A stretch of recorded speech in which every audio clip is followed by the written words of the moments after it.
march into the house room. Rattle on the tension, begging you to touch and go.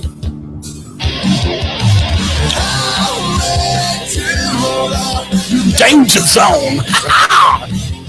All right, ladies and gentlemen, welcome to the premiere edition of Guns and Gadgets. Live on the air, Guns and Gadgets, coming to you from Just for Fun Radio Studio and our corporate sponsor. No, I guess I can't say that, can I?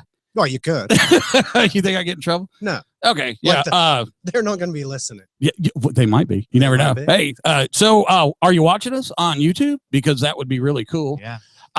Of course, we're everywhere. Social media. Who's running the board tonight? Your boy McLovin. McLovin on the board. Got him out of chair. Got him into the Big Daddy. Big Daddy seat. Yeah, and then our additional co-host tonight. Mm-hmm. Why don't you introduce yourself there, buddy Roo? Alex, how are you? Xander Mack. Xander Mack. Everyone calls me. That's how I am online. Everywhere you look me up on the social networks, look for Xander Mack. Got a wee bit of an accent there. Yeah, a little bit. English. Where are you from? From England originally. Hence the English accent. Yeah. I got that. Scotty's walking around with headphones on.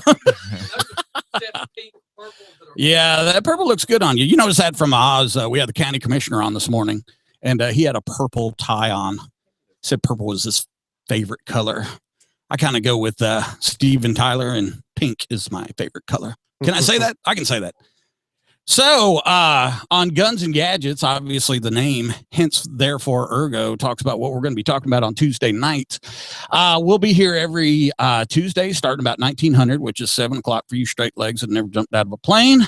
And about the first hour or so, we'll be talking about guns. Tonight, we're going to talk about a couple things. Being a firearms instructor for God knows how long, about, coming up on 30 years. What I was wanting to do tonight was talk about the objectives, why everybody and their brother's buying guns right now. Sure. Like freaking madmen. Crazy. And, I tried to get into selling guns for a while, but, there's no freaking profit in it. I have no idea. Yeah, there's no freaking profit in it. So you see what I'm saying is all these ranges are popping up, obviously, because that's where they can make money. Range time, selling ammo. So what I want to do tonight was the same thing I do with any of my clients is we're going to talk for a few minutes about why the hell you want a gun, And it's funny, too, because when I first started talking about this years and years ago, people were always like, oh, you're just going to teach women. Yeah. No, you know what? I probably had a 50-50 shot there with see how I threw shot in there? Kind of. It's a gun joke. Shut up. I like your I like your hair there. Wait, both y'all's hair is doing the same thing. That's weird. So that's what happens when you have non-military people involved. So basically what I ask folks is it's a tough question too. And I go, why do you want a gun? And the standard answer across the board, for protection. Yeah, that scares me. And so what I like to do is kind of open up the table here a little bit. McLovin, you got a gun? No, sir. I'm not old enough to own a gun. Not old enough to own a gun. Xander? I do. I have Okay. a number of them. And Scotty carries. Scotty's weird. He's got like 4 guns on him at all times, even when he's naked. It's kind of a scary thing. So do you carry? I do. Not getting your business there, but I as well. But I rarely have it like on my hip unless I'm in dress clothes, and stuff like that. And so people will see it, and they'll, one, I look like a cop. I'm fat, bad haircut. It's got to be donuts. But the other thing is if people see it on you, that I'll say, no, I'm military and I just carry it for my own protection. And they always get into the same discussion. You ever shot anybody? You ever killed anybody? And it's like, well, 28 years in the Army. Ladies are the worst because they just think by owning it, they can just pull it out of their purse and it'll protect them. Sure. It's like some shiny object that it's like a shiny object that doesn't while we're doing, I think he wants you to steal third. Scotty is signaling that you need to put the mic closer to your mouth. Yeah, get it in there, man. Like jam it in. I mean, yeah. Do you want me to swallow it? Yeah. What do you want me to do? Put it. You just want to see me put this in my mouth, don't you? That's what you want. Yeah, almost had the red lights. There's some blue lights earlier, but you know what? Every time I come down this road now, because of all the cop situations out here, I'm always like, damn, if I get a ticket on this road, I'm in so much trouble. You know, they would just be freaking plastering me on the walls. But no, women, they do. They honestly think that if they buy a firearm, that they can just pull it out of their purse and wave it around, and through magic, they will be fine. So basically, I have to do the bad thing there is I'll talk to folks for a half an hour and just kind of get a feel for why they want to learn how to use a firearm. Then I will, usually I'll go out to my car or whatever, and I'll get two weapons. I'll get a semi-automatic, usually 9mm. I'm a 9mm fan, and a revolver. And, I use a hammerless, Smith, you know, and, so, cause that's just about the easiest weapon in the world. And why I have it, you can always watch people looking at you. Have you ever seen when you have a gun in your hand, everybody looks at you like, oh, I want to play with it. The people that know about guns are like, I want to play with it.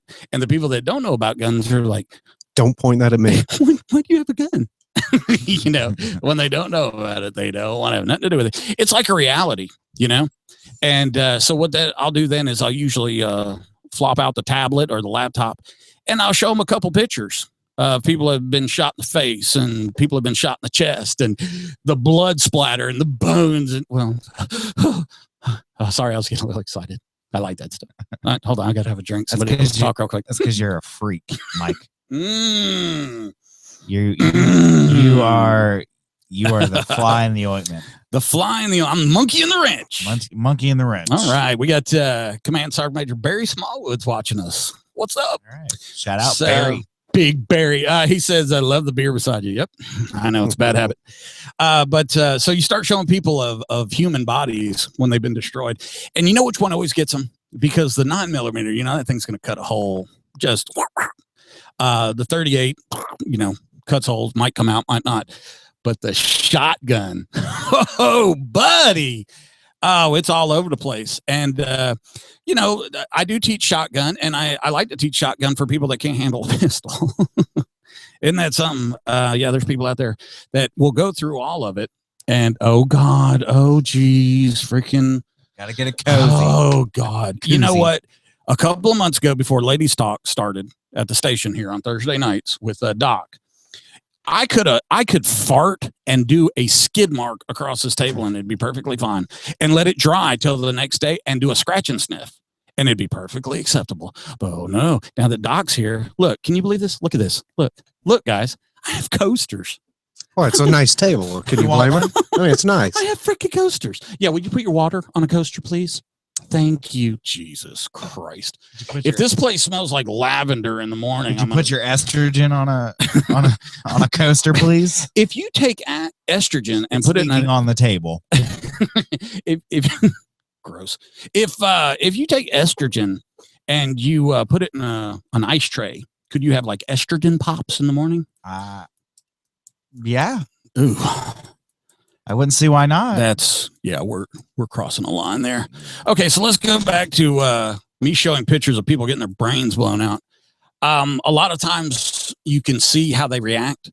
Women that have children will almost traditionally give you this answer: if it comes down to protecting my children, I'll do anything. No, when your heartbeat is in your throat and you can't focus, yeah, you'll give it way more thought than you think about. So is that possible? Can you give it more thought than you think about? Is that something you can do?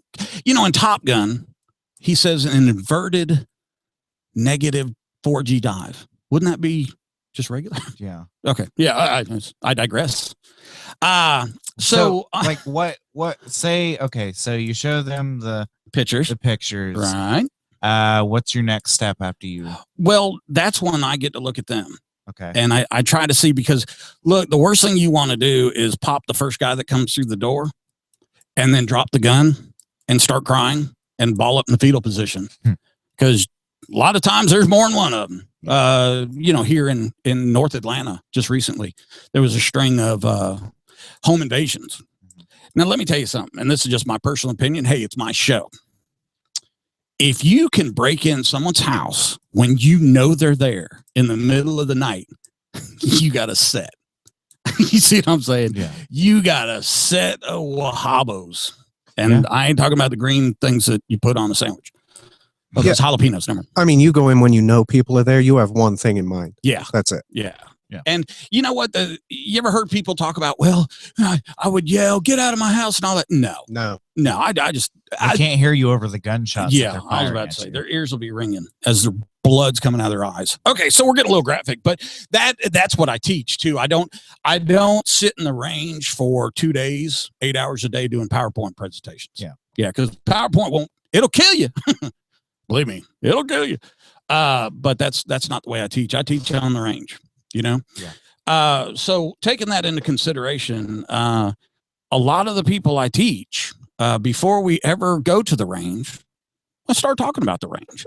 So what I do is I explain to them, you know, for anyone to be an avid shooter, now this is my personal opinion, for the first 6 months of gun ownership, you should go every 2 weeks. And sometimes people go, what if I want to go every day? What if I want to go every week? No, you got to give it a little bit. You got to think about what you did in the range. When you go to the range, you're supposed to be working on stuff, not just bang, bang, bang, bang. Oh, hey, look what I hold it to the side. Bang, bang. That, you know, you're just blowing ammo down the range. Hey, it's your weapon and your time as well as your money. Go do what you want to do. But for me, the lessons are 5 lessons in the range. It's going to be an hour, hour and a half. And that's usually with 15 minutes prior to the range outside, talking about what we did last time. Hour or so inside the range, actually inside, you know, the lanes, and then a good 15 to 20 minutes afterwards. Because I have found that you do not want to send people home that have just learning how to shoot. You don't want to send them home all geeked up because they'll get freaking accidents and stuff. So taking that into consideration right there, that's what we initially start talking about. And I have turned people down before to being their instructor because their motives were not what I would feel acceptable. Well, what were their motives? Why would you turn somebody down? One couple that I turned down, the guy, he said he was a merchant marine, which all the time I spent in the military, I still have no idea what the hell a merchant marine is, but he said he was a merchant marine, so he knew how to shoot. But his wife, whenever she went power walking in the morning, she would take his pistol, and when like dogs or stuff would run out, she'd shoot up in the air. Great idea. Dumbass. Yeah. Can you believe? So, and it's a big neighborhood as far as a lot of space in between the homes. So I'm like, wow, that's a no-go. Right. And pretty much they came to the first lesson. It didn't go so well because she kept telling me it was the weapon. And I kept telling her, don't worry about where it's hitting. I thought you were going to say she kept shooting the ceiling. That'd be beautiful, wouldn't it? But how people at the range going, Mike. It was every time she was shooting, she's like, you know, I was like, you know, hold your steady, this, you know, sight picture, these kind of things that you work on initially. And she's like, well, that's not where I'm aiming. Something's wrong with the pistol. And I'm like, did I ever say where to aim? I put the target out at, 3 yards, and it's just supposed to hit paper. I don't want people actually doing nice tight shot groups. That'd be beautiful, but it doesn't really happen. So, you take them out there and, if people just kind of shoot paper and they're just real happy to get in the range and not kill anybody and get outside, they're so excited. Yeah, Right. yeah, they're excited, But this particular woman, she, the second time she showed up, because I gave her some drills to work on, the second time she showed up, I could have sworn that the two of them had been engaging in some adult beverages. And sorry, I don't do that. Yeah, no, Yeah. I don't blame you there. Yeah, I don't do that. So it was short-lived. Another one was the woman physically. I don't think, I guess you throw some emotional in there too. Physically, I don't think she could have shot somebody. And I wasn't going to take their money. I'm expensive. I'm like a freaking. How much did you charge? I'm like $1,000 call girl. No, I charge $300 for 6 lessons. Yeah. And here's the deal. You're also going to pay for your range time. You're going to pay for your ammo. Yep. And you're going to pay for your targets. Yeah. I mean, it's not bad. I train as often as I can. I go to classes as often as I can. And they're all in the $300 to $500 range throughout the classes I've been to. Well, then there's a lot of them out there, especially because so many people are doing it. Some of the deputy sheriffs and the police officers, they'll say $50 and they'll give you 2-3 hours of PowerPoint presentation. And then you'll shoot a box of ammo and they'll send you on your way. They'll pat you on the head and send you on your way. And that scares the living crap out of me. Mine too is also based on afterwards. If, after 6 lessons, if you still don't have it, guess what? I'm perfectly okay with that. And we'll go again and we'll keep going. Keep going. We'll keep going. More money. Well, no, I don't charge anymore. Oh, you know how you have a car guy that works on your car? Yeah. You know how you got a computer guy that works on your computer? Yeah. I want to be your gun guy. That makes Seriously. sense. That makes When you're sense. going to the range, give me a call. Hey, I'm going to the range. I haven't shot in about 4 months. I'm a little rusty. Can you come take a look? Hell yeah.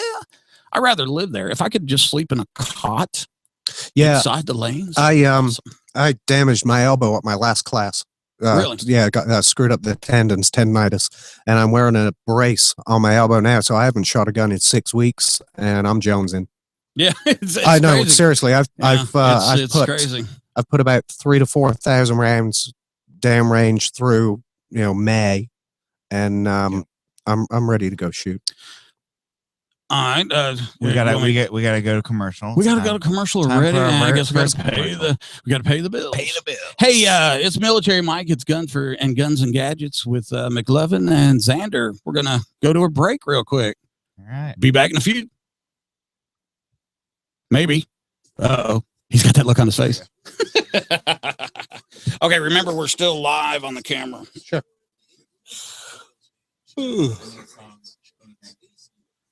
It does matter to me. Yeah, I think women right now are the largest market for gun Oh, purchasing. my God. And I got a guy that's going to talk to us about Duracoats, and I can never say this word. Cerakote. Cerakote. Cerakote. They're doing pink, purple. Mm-hmm. Oh, yeah. Skulls. Yeah. Yeah, right now the women shooters market is huge. It's got to be. My family was going to open up a range here in Conyers a couple of years back. We ended up going a different way. Then they opened up the one in Monroe, and we opened the one in Portertown, which the guy who helps out at both of them used to be a warrant officer as well. Used to fly Cobra, same thing I flew. So shows you how small the world is. You want to get into what you teach at the range? What kind of drills you're going through, things Not like really. that? Not really. I want to Speaking talk of about, nice tight groups, I got a video on my YouTube, 10 feet with a Glock 19 without looking at the target, 2-inch group. Oh, sweet. And see, let me tell you something, man. And it don't happen way out there. No, it doesn't. It happens up close. What can happen between here and that damn? Yeah, that's stink? I train for 7 yards and closer, and that to me is point shooting for the most part. And the thing about that is I don't carry one in my tube. I'm around a lot of kids. I'm around people that don't know about guns, so I don't have one in the tube. I can put one in the tube so fast you wouldn't even know what happened. Plus, I like that sound. Sound gives me wood. So yeah, Well, so, that's how the Israelis do it, and they manage. So yeah. Well, that's where I got it from. okay, You know that the Israelis, the IDF uses women for firearms instructors and martial arts instructors. Yeah. So. Yep. I did a class on Israeli. God, what did they call it? The class actually had an actual name. It was Israeli. Like Krav Maga type? No, it was handgun. It was fighting handgun, but they have a special name for it, whatever it was. Great technique. I mean, it works, and it's very effective up close. Cool. Let's look at some pictures of dead bodies. What's next? I'm going to talk a little bit about range etiquette and what to, I'm going to talk about what happens when you go to a range, what you should do when you go to a range. And I'm just going to talk about, get out of your car, take a deep breath, relax. Well, let's go over the 4 rules of gun safety first, then. I saw you had that on there. You want to use those? It's cool, mate. They're all, no matter where you go or what you do. I I tell you what, why don't I cover 1 and 3? You cover 2 and 4. Okay. Good deal. Mm-hmm. All right. And I'm not at the right place. Hold on. Yeah, let's do that before we do the range.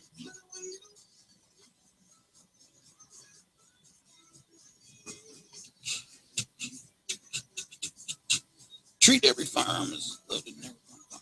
Anything you know on strong. Be sure of target. Are we ready? About to go live.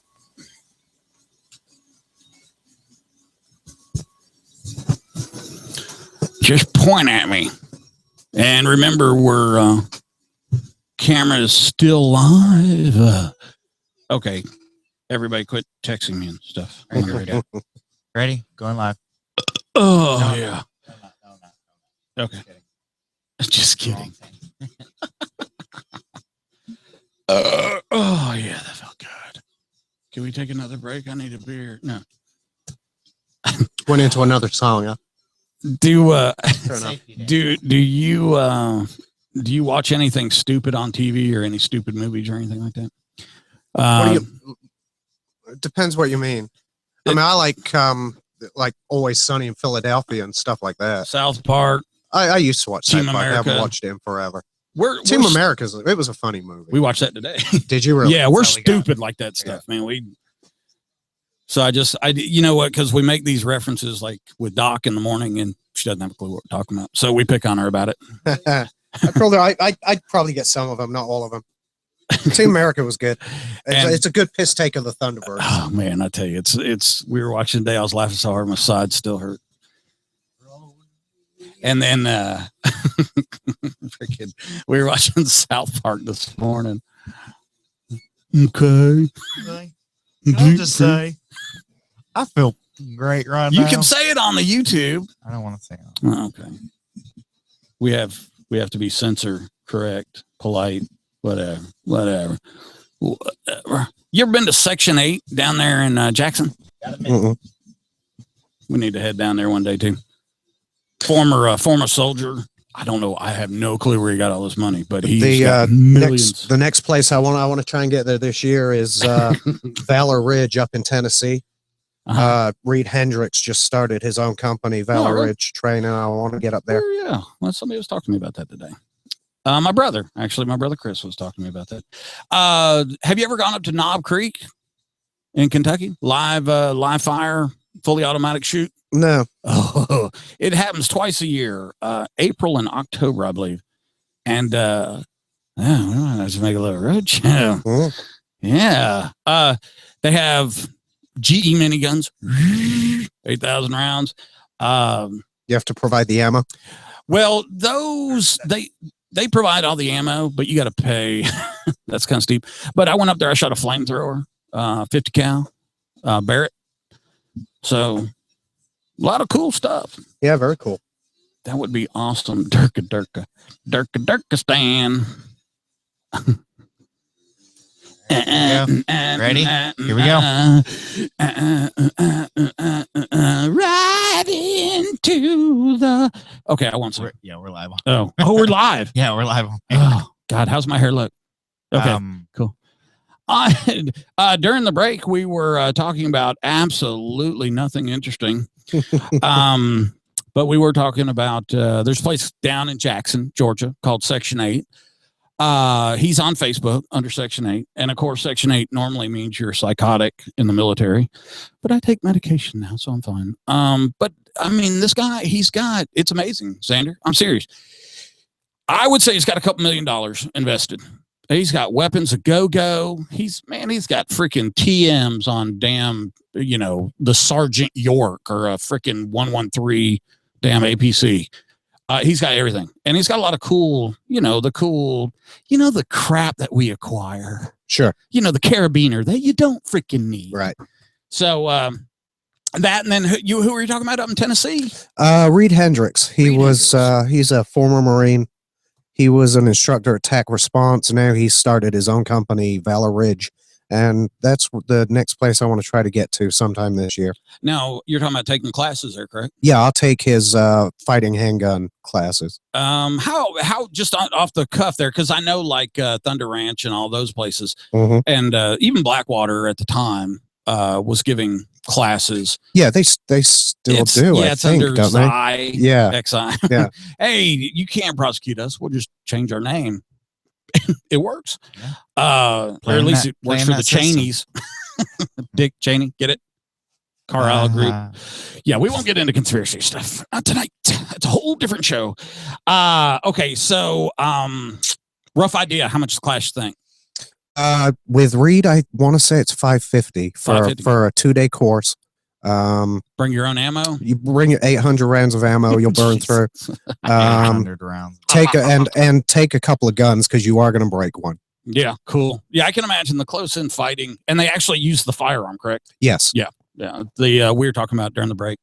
The Israeli Defense Force, the IDF, teaches certain classes on that. Yeah, and instinctive point shooting, they call it. Yeah, the U.S. Army got to what we called reflex. It was called reflex shooting, and it's basically just literally at the end of the barrel. You know? And but you know what? The U.S. Army never really wanted you to use your weapon as a tool. So weapon and tool. Yeah, he looked up. You know, and I think the reason why we never used our pistols is because they're freaking Berettas. I swear to God, those They things didn't are give you horrible. something. Yeah, but you also have a rifle. Yeah. I mean, A shotgun rifle. and in all honesty, the only reason for a pistol is to fight your way to a rifle. So And the Beretta. Oh boy, what years and years ago before the Beretta got accepted. Okay. And the military still was carrying the Colt. Yeah. 911. And now as a pilot, I carried an M10, which was a Smith & Wesson 38 revolver.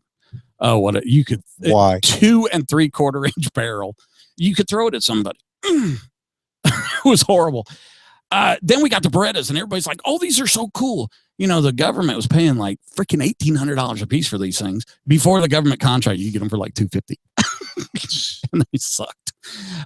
Okay, so let's go back to the topic of the show and what we were talking about. We were wanting to talk about heading to the range, okay? And Yeah. So before we get to the range, let's talk about the 4 rules of gun safety. Because if you break any of those at the range, there could be trouble. Usually, you'll be asked to go. So these 4, pretty much, their verbiage may be a little bit different, but across the board, if you stay true to these 4, one, you'll never have a negligent discharge or a misfire, whatever you want to call it. You should never get hurt. You should never hurt anyone. And in all honesty, and I'll cover 1 and 3 if you'll cover 2 and 4. Sure. And I always like to tell people you may get away with breaking one of these at a time, but you will not get away with breaking 2 of them consecutively. You know what? That's a great point. That really is. Number 1 is treat every firearm as if it's loaded. If it's a firearm, it's loaded. Absolutely. And I tell you what, I always tell people this too, is it kind of goes into 2, but there is a business end to a firearm and your face should never be near it. Your hand should never cross in front of it. And that goes along, I think, with treating everything as it's loaded. And you know what, even it doesn't matter who you are. It doesn't matter what we're doing. If you hand me a firearm and it's not locked and cocked where I can look in the breech, I will drop the magazine. I'll check it. Lock it to the rear every single time. We could hand it back and forth to each other like we're playing cards. I could be at the gun store and the guy at the gun store can check it, hand it to me. I'm going to check it again. Yep. Absolutely. It's habit. And if you get into the habit, you're going to minimize the chances of a negligent discharge. Have you ever had one? I have. Yeah. I think everybody has at some point. Well, there's always something. I was responsible because I had the stripes, but a loaded M4 slid off the wall down the hallway. Yep. So I kind of say that was my fault, but it wasn't my rifle, but it was my fault. I was senior guy there, and I saw it leaning up against that wall, and I'm like, if that thing, and it was in a barracks in Germany, actually in Giebelstadt, Germany. So yeah, number one, treat every single solitary firearm that you ever see, that you ever handle, that you ever smell. Yes, I do smell firearms. That's Certain weird. firearms have a different smell to Well, them, that's and very weird. some are erotic. Glock, yeah, because I like the Scandinavian. Number 2, thing. please. Okay, number 2, never point a firearm at anything you are not willing to destroy. And that ties in with what you said. Don't go waving your, don't flag your hand. Don't, point it at your own leg. Don't point it at your friends. And, it's muzzle discipline. Be very aware We're not of friends, where man. you're pointing that gun and always try to point it in a safe direction. Absolutely. Mike looked over at me when you said don't point it at your friends, and I said, we're not friends, Mike. You see what I got to deal with here? See what I'm having to deal with? You know what? Destroy is, I've seen never willing to kill. Never point at anything that you don't want to kill. But destroy is I think it's a better word. It is, I think it's a much better word. Yeah. Because, you see this crap on Facebook where people are pointing at their dog and stuff like that. Can you imagine if you were holding your dog or my dog? My God, I love my dog more than I love y'all. Now, I'm going to add, you bring up people on Facebook. I'm going to talk about reviewers on YouTube, right? Gun channels on YouTube. Oh, God. This, I don't know why, but this drives me crazy. You got these guys, they're reviewing guns. They'll show you, oh, I'm going to make sure this weapon's clear, and they clear it. Then they spend the rest of the video trying not to point it at the camera. Yeah. It's like, dude, seriously, I'm watching you on the internet. I'm pretty safe over here. And since you brought it up, I know we're on number 3 here, but who's your favorite YouTube gun guy? My favorite YouTube gun guy. I like Jaeger. Jaeger? Yeah. I like FPS Russia. Oh, yeah. That dude, man. Yeah. Oh, and Demolition Ranch. Yeah. And Demolition Ranch. And then, you know who it's kind of gun oriented is for the Navy SEALs, Don Shipley. The guy who I rags do. out Going out and catching the fake fake valor, false valor guys. Stolen valor, I sorry. like this guy. Let's have kids. That'd be weird. Yeah. Okay. Is that a dog barking? Wow. They're bringing in the canines. We're going to have a canine demonstration on the radio. Awesome. I've never actually met your dogs. You don't want to. Yeah. Yeah, that's what Jenny said. He's get on the mic. I was joking. A canine on the radio. See, Snow is actually leaving to go What? 4-week class because he's now. No one can hear this, Scotty. I know. Don't you yell at us in the morning show hop on the about mic. not being on the mic and yelling? No, No. we're waiting for you. No, because you always go like that. All right, then. Yeah. So Check his damn phone. I bet. Oh, what you got your wife's phone? No, read your phone where it says tell him to check his phone. Oh, hey, check your phone. He's trying to put a leash on me. Hold on a second. Trying to make sure that it sounds right. I got somebody that says, you're on the air right now. No. Raise your hand if you're not here. Okay, I'll pay attention, Dad. Go home. You're drunk. He said, check your damn phone. And welcome to the freaking hot seat. That's who's dogging you out, dude. All right. Okay. So number 3, always be sure of your target. And buddy, you just don't know what's beyond it. Absolutely. And this is why I'm a big proponent of training. I know we don't have a training requirement in Georgia. Isn't that crazy? But I would tell anybody that owns a gun, or especially people that want to carry a gun, go get training and try to get stress training. Yes, Because that's what I do. Because when you start to lose fine motor skills and tunnel vision kicks in, you got to be really aware of what you're responsible for every bullet that comes out of that gun. Definitely. Hey, And, Doc. What's up, girly? Hey, I'm in sweetheart. there. So I have a cold too, so you may want to sterilize this mic tomorrow. Just so you know. Oh, she's a germaphobe. You said the wrong thing. So if you're watching on YouTube, you see that the host of Ladies Talk on Thursday nights is here telling me she loves me, even though she's a lesbian. What? Oh, nobody's supposed to know? You put on a bra for me and everything? No, I didn't put on a bra. I'm still braless. Awesome. But I want you to see that my beer has not only a koozie, but I am using the coaster. Okay, I appreciate you. Is that like the best or what? So will you be here in the morning? No, homeschool co-op. Okay. So then I guess I will see you Friday morning. Oh, you're out Thursday? Yeah, Thursday. Yeah, of course I'll be here Thursday. I'll be here Wednesday. I'm never leaving. I like it too much. But you know, it's true because Scotty gets cheap at night and he won't run the air conditioner. And I'm sticking to the seat and I kind of like it. Bye, Doc. Thank you. Thank he's you, going Doc. live on You're a sweetheart. Periscope. Thank you. Okay, so we're talking about what's behind the target, and that's a little game that I play, and it's definitely we refer to what's behind your target because I guess the craziest one was working in a bar, and there was a guy that was out in the parking lot, and he was going after one of the other managers. So I drew my weapon. I had a M6, a little light laser on it, and I put the laser on the guy. And I was just holding it, tight in like this. I wasn't going to shoot him. I just wanted to look down and see the damn laser. And so when it was all over, the other manager came up to me and goes, would you have shot him? And I'm like, hell no, I didn't even have one in the tube, dude. And he's like, why? And I went, there's freaking people all around you. even if it wasn't a 9mm. You have to kill everyone else. So they didn't tell. Let me tell you something. I don't carry that many magazines. I'm willing to try.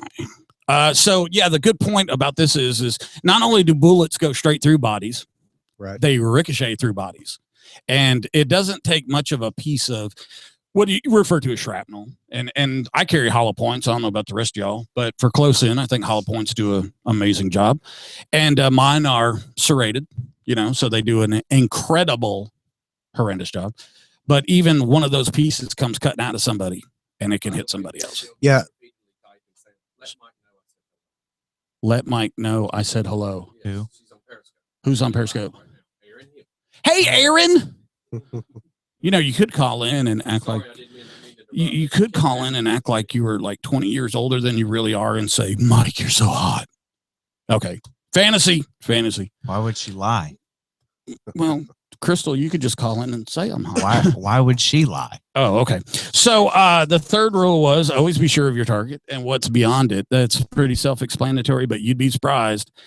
Especially, and I think you and I both agree that it ain't happening in no 21 feet. It ain't happening in no 50 feet. No. It's going to happen. No, it's going to happen up close. It's going to be quick, brutal, and you better have your head in the right place. And if it goes through somebody and kills one of your own kids, it's on you. Yeah, I would recommend to anybody a good hollow point, preferably, something that you can look up the ballistic testing on the FBI because it does lessen the chance of over-penetration or pass-through.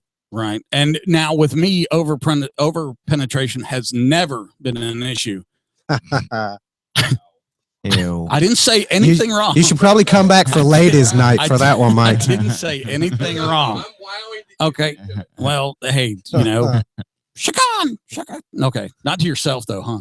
All right. So, Well, gun safety rule number 4. Number 4, it's on me. Is You. No, it's on me. It's on me. Yeah, go ahead. Keep your finger off the trigger until you're on target and ready to fire. I like it. Now, I'll add to that, again, go get trained, first of all, most important, because and a lot of times, when there's an immediate threat and you're in the middle of the draw stroke, you're going to be taking the slack out of the trigger as you're coming on to target, but train for that. Well, and as far as a class, and we'll get into it later, as far as the different types of safeties and all in a later class. But okay, a Glock, it's got the trigger safety. Yeah. And then Taurus has a 2/3, 1/3 pull. So you basically come back off of the trigger 1/3 of the way. Yeah, like a 2-stage trigger. Exactly. Yeah. Glocks, that little trigger dongle I think is a joke. I think they put it there just to make people feel good because all the safeties are the trigger dongle. The trigger dongle. Yeah. All the safeties on a Glock are internal. The drop safety, the striker block, that ridiculous little thing on the trigger. I hate it, to be honest. I used to use a Glock for training. When people go to my training class, I prefer that they use my weapons because I know they're in good operational shape. And then also I like to fit people to a weapon, you know? Sure. The Glock that I used to like it, believe it or not, for a training tool, because you have to pull that trigger straight back. Because if you got it laying on the side or too much meat on it, it really, Oh yeah, I mean, a real common problem with Glocks is people shooting low left, or right-handed shooters shooting low left. they're either jerking the trigger or they're not using enough trigger finger. Absolutely. And just out of curiosity, how do you feel about lasers? I'm a big fan of lasers. All right. One of my guns, I have it's a Glock with a internal guide rod laser. But again, they're a tool, and train for them. Right. In the middle of the day, I'm not going to mess with a laser. At night in my home when I'm behind cover and I want to expose as little of me as possible, absolutely I'll revert to a laser. I think they're fantastic. And I think lasers on shotguns are a beautiful thing. So do I. And you know, along with a laser, more, in fact, if you can only have one thing more important than a laser is a light. Get a light. Yeah. I don't care if it's on the weapon or in your hand, you need a light, because I mean, this comes down to, what is it? Number 3, always be sure of your target. If you can't ID a target, what if you could be shooting your kids in the house in the dark? Right. Which my kids, if you're listening, I'd shoot you in a flat set. Either one of you, any of you, all of you, same time. Nice. Well, yeah, a laser I think is a great tool. It's an invaluable tool, and it lets you fight from positions that you wouldn't normally be able to fight from. And it's one hell of a deterrent. Boy, yeah, you light somebody. I mean, of course, you know, you put it on somebody's chest. They may not look down and see it, but you know, go like this. That's right, wave it around. Yeah, go all over the room. Wow, start screaming and yelling. Can you imagine somebody breaking in my house in the middle of the night?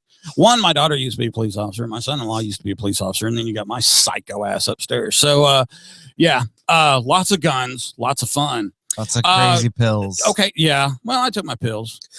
But yeah, anyway, keep your finger off the trigger till you're on target and ready to fire, and be sure of your target. I'm real big about, you know, along the side with your trigger finger. You know, there are times that you got to get that finger. Absolutely. And you know, in a, you're going to be pressed for time every single time, right? It's going to be quick. It's going to come at you suddenly. And when I train, I'm taking the slack out of the trigger as I'm drawing, as I'm bringing the pistol up to the third stage. Being pressed for time, but you have to train for that. All right, hey, we're going to break off to a commercial before the engineer has a conniption. Hey, it's Guns and Gadgets. We're talking about guns. We're going to be making the switch over to some gadgets here in just a little bit. We're glad you're with us. You can watch us on YouTube, and he looks like you look like you're pooping. All right, I'm going. Okay, you just go to a commercial. Pay the bills. All right, Jacob says, the guy I'm getting on Skype calls are watching. Awesome shout out to them, audio animals. Okay. That makes no sense. What's that contraption there, Scotty?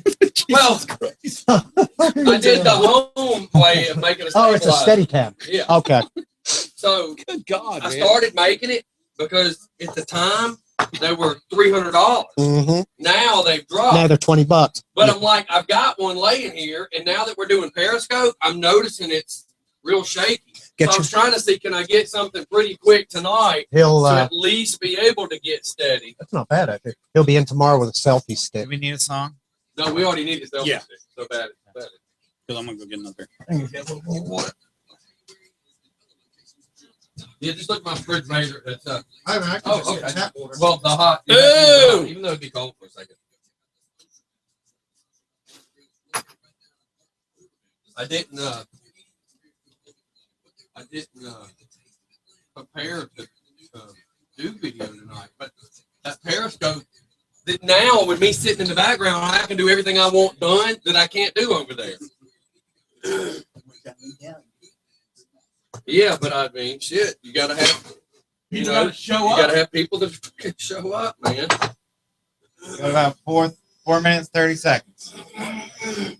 And you don't have to do songs if y'all don't want to do songs. We just need to squeeze in some commercials. Yeah. The song's just good because it allows you to step out for a second. But a little while ago, when you played your second Boo Boo, y'all had a very good conversation going on video because we have the iPad upstairs where we're watching it, and I have my phone, so that way I can hear both to pick up on where volumes are. So I know what I need to fix because if doing one thing at night, it does it in the morning too. But the point I was making is y'all had a very good conversation on film that should have been on the show. So I was telling him that even though you play the second song, just advance it and throw y'all back on. Hell, just push talk. Who cares if the app says what song it is? But y'all had a very good conversation that it's going to be great for video, but not for whoever was listening. Well, that's the benefit of watching too. Right, but most people are, like my truck driver guys are driving. Yeah, they're somewhere listening. right They're not watching. I hear what you said. You know. We'll keep it on air, or just rehash whatever we talk about. Or yeah, sometimes you just have to read Yep. back up. But it was really good because you started talking about Team America, even though I hate the damn thing. I think it's stupid. But you two got on a discussion about it, and my wife goes, God, they should be on air with that one because it was good. Yeah. I love this. Except we can't sing the song on air. Do we want to hit vaping? No, yeah, Now we're going on to the range now. Yeah, we're going to the range. Okay. And the good thing is every week, if you keep up with it, you keep it as a segment. Whereas with us in the morning, it moves too fast. With you guys, you can do It whatever. moves freaking scalding fast in the morning. You look up and Yeah, it's Alex has been listening 9:30. for about a year. You know. He's, or more, Yeah. actually. Yeah, bit longer than that. Yeah. For the most part, too, you freaking go home and pass out. Well, that's why I can't do a morning and a night. I'm gonna Morning pay. just takes How long we so got? much out of me. You got 2:30. Good. I got to get up. Yeah, Oh, right behind you, right there. Drug epidemic. Oh, no, it's sandwich. 18 things outside the bun. Huh? Why do people text you when they know you're on there? Why do you do this? Why do people text you when you know you're on there? Not you, Barry. You're cool, Barry. I need to bring up. There was a major that he brought up. All right, it says I forget he's not. Hi. You were the one this morning saying 3 inches wasn't enough.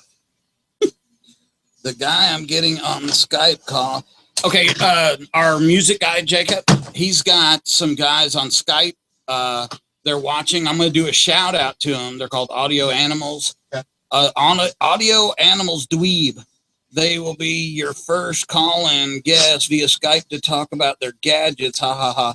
They're watching. They're from the UK. Oh, okay. So I have no idea how we're going to make this happen. So they're going to call in about their pipes and whatnot. I don't know. Wood tobacco pipes, probably. There are goats that would debate that because I can.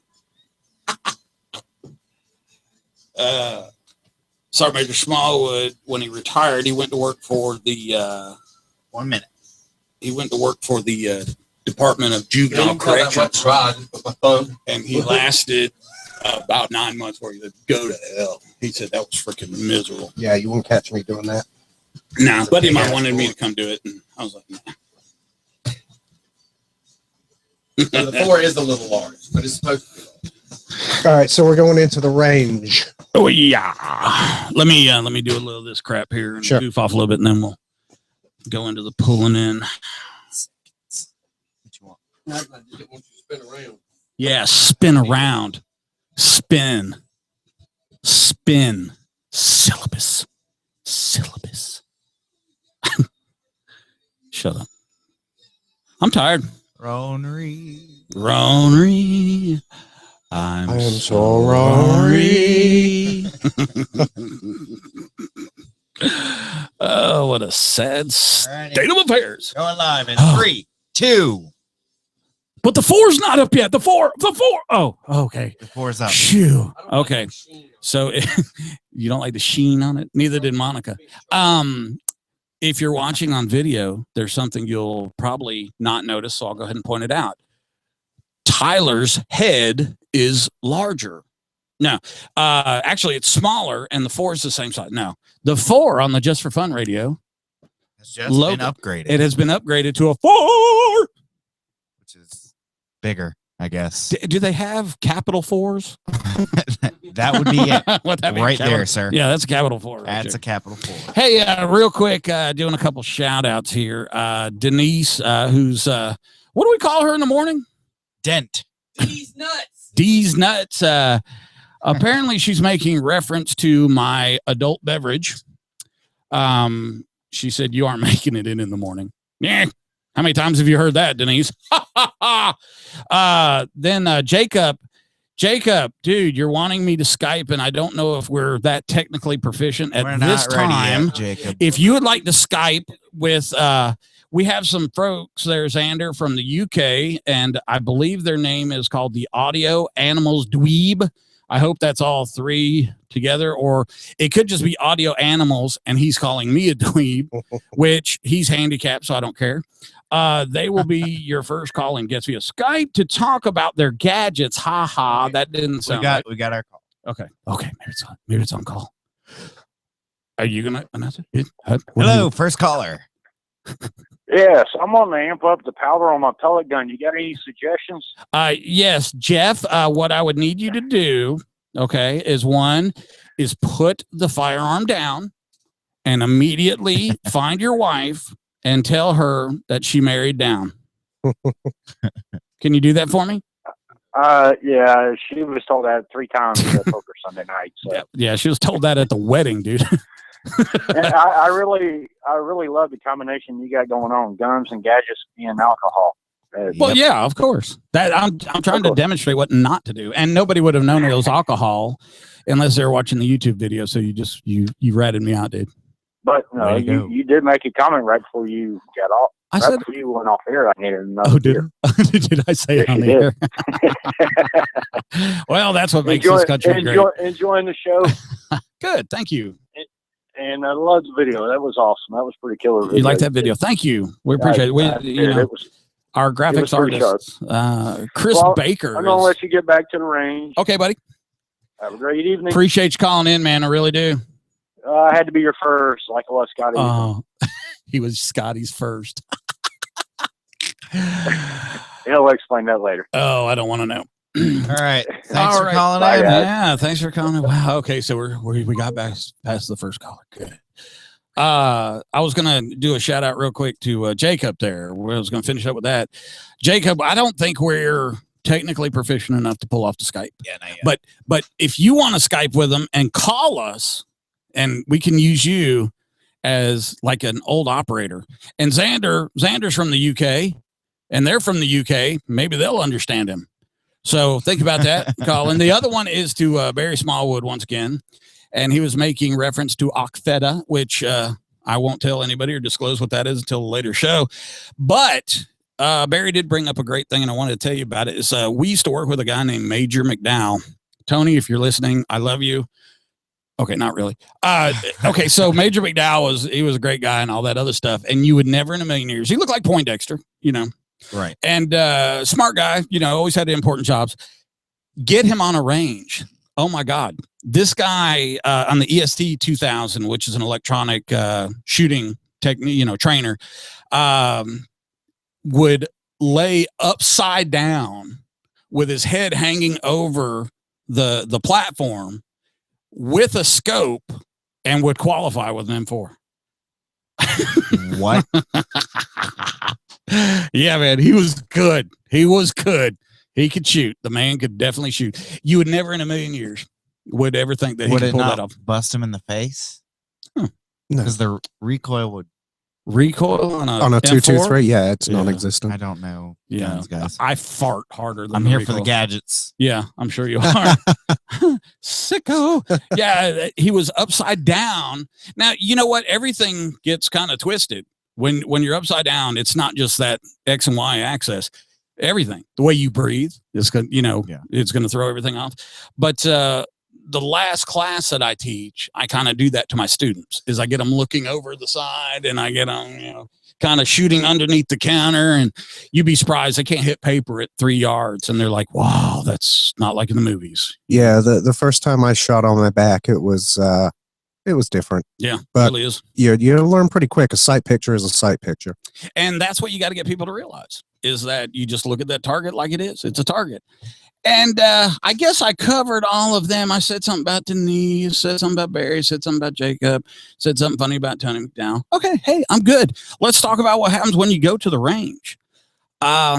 First things first, man, I tell people when they show up to the range is to sit in your car for a second and just take a deep breath and relax. Even me, and I'm sure you shoot tons of rounds too. I get so freaking excited when I pull into the damn parking lot. I'm like a little kid. And I have this thing where I get all of my stuff out. And if I'm going to be shooting any rifles or anything, I get them out and put them on the trunk. I have an old crappy car, so it don't matter. But, my firearms bag, my grab it to go bag, I get everything out, and then I just kind of woo-saw out there for a second. And I recommend that to everyone. You will get more out of your training than just running in there and give me a couple, B-27s and 2 boxes of 9, dude. So do you have any type of out in the parking lot ritual or a range ritual? Yeah, I think anybody that shoots on a regular basis I would does. hope so, yeah. I don't go rushing in either. I'll stage my gear. I'll spend some time talking to the guys in the storefront before I even make it back to the range. Yeah, and same. then I'll usually watch people for 10 minutes and then go in there, load up, and start training. Cool. Because I'm with you. I don't want to go there and just throw in, Ramsdale range, kind of pointless. I go there to run drills. I go there to train. Absolutely. And luckily where I go, they have rules, obviously. And we'll I'm sure we're going to talk about some of the typical range rules. Right. Most ranges I've been to, if you get to know them and they watch you, they have cameras, Right. they can watch you. And these guys have no problem with me doing anything really. Oh, I've, yeah. I'll run from the holster. I'll do reload drills. I've shot for my knees, and as long as Oh, you're not yeah. putting them through the ceiling or the guys next to you, they're usually pretty good. And usually, I'll kind of back it up a little bit. Usually when you first go in there, and I always tell, especially women, because it can be a little overwhelming, especially guys that don't know, it can be a little overwhelming. And I'm not saying that there is a good old boy club, but shooters are shooters are shooters, and I've had, extremely attractive clients that they go in there and the guys are just falling all over each other. What can we do to help you? And then bring some ugly burly guy in there and they're, they don't take care of them. That's not true. But you see the point I'm getting at. Mm-hmm. I tell people when they first go in there, before they walk through the door, if it's a new range for them, and even if it's a range that they go to maybe once a month, read the door. Sure. Everybody always posts their warnings on that door for insurance purposes. And sometimes something might have changed since the last time you were there. And it's a hell of a way to find out when the guy behind the counter yells at you for doing it. And you go, but I always do. Well, it's on the damn door. Don't come in here with a loaded firearm.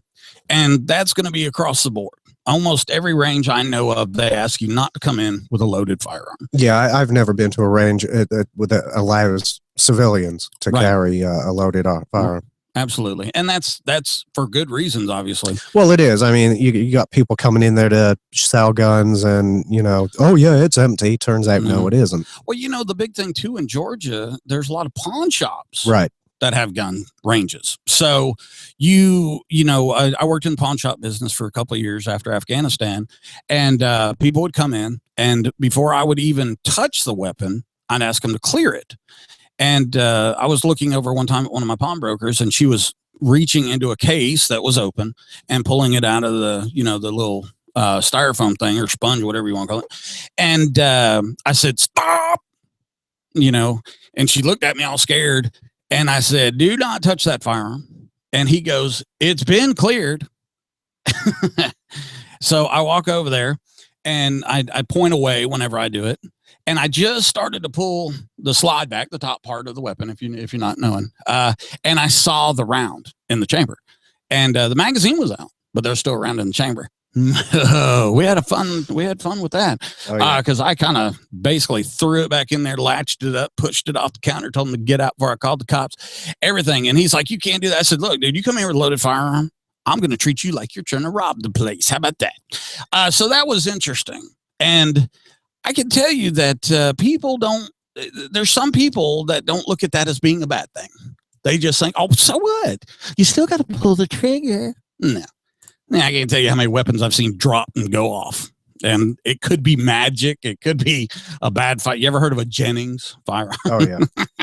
Notorious for just dropping them when they go out. So that would be the best thing right there, is to read the door before you go in. Now, once you go in there, I always tell people to take a moment. Usually there's kind of a place set out with maybe some chairs or maybe a little table or something like that. Put your stuff down. Ain't nobody going to steal it there. tell you right now, ain't nobody gonna steal your gun stuff at a gun store. And walk around, look at the, you know what, because a range owner will have a better reception towards you if he feels like you're going to be a customer, you know? So walk around, look around, see if they got the stuff you're looking for or the stuff maybe you want to buy.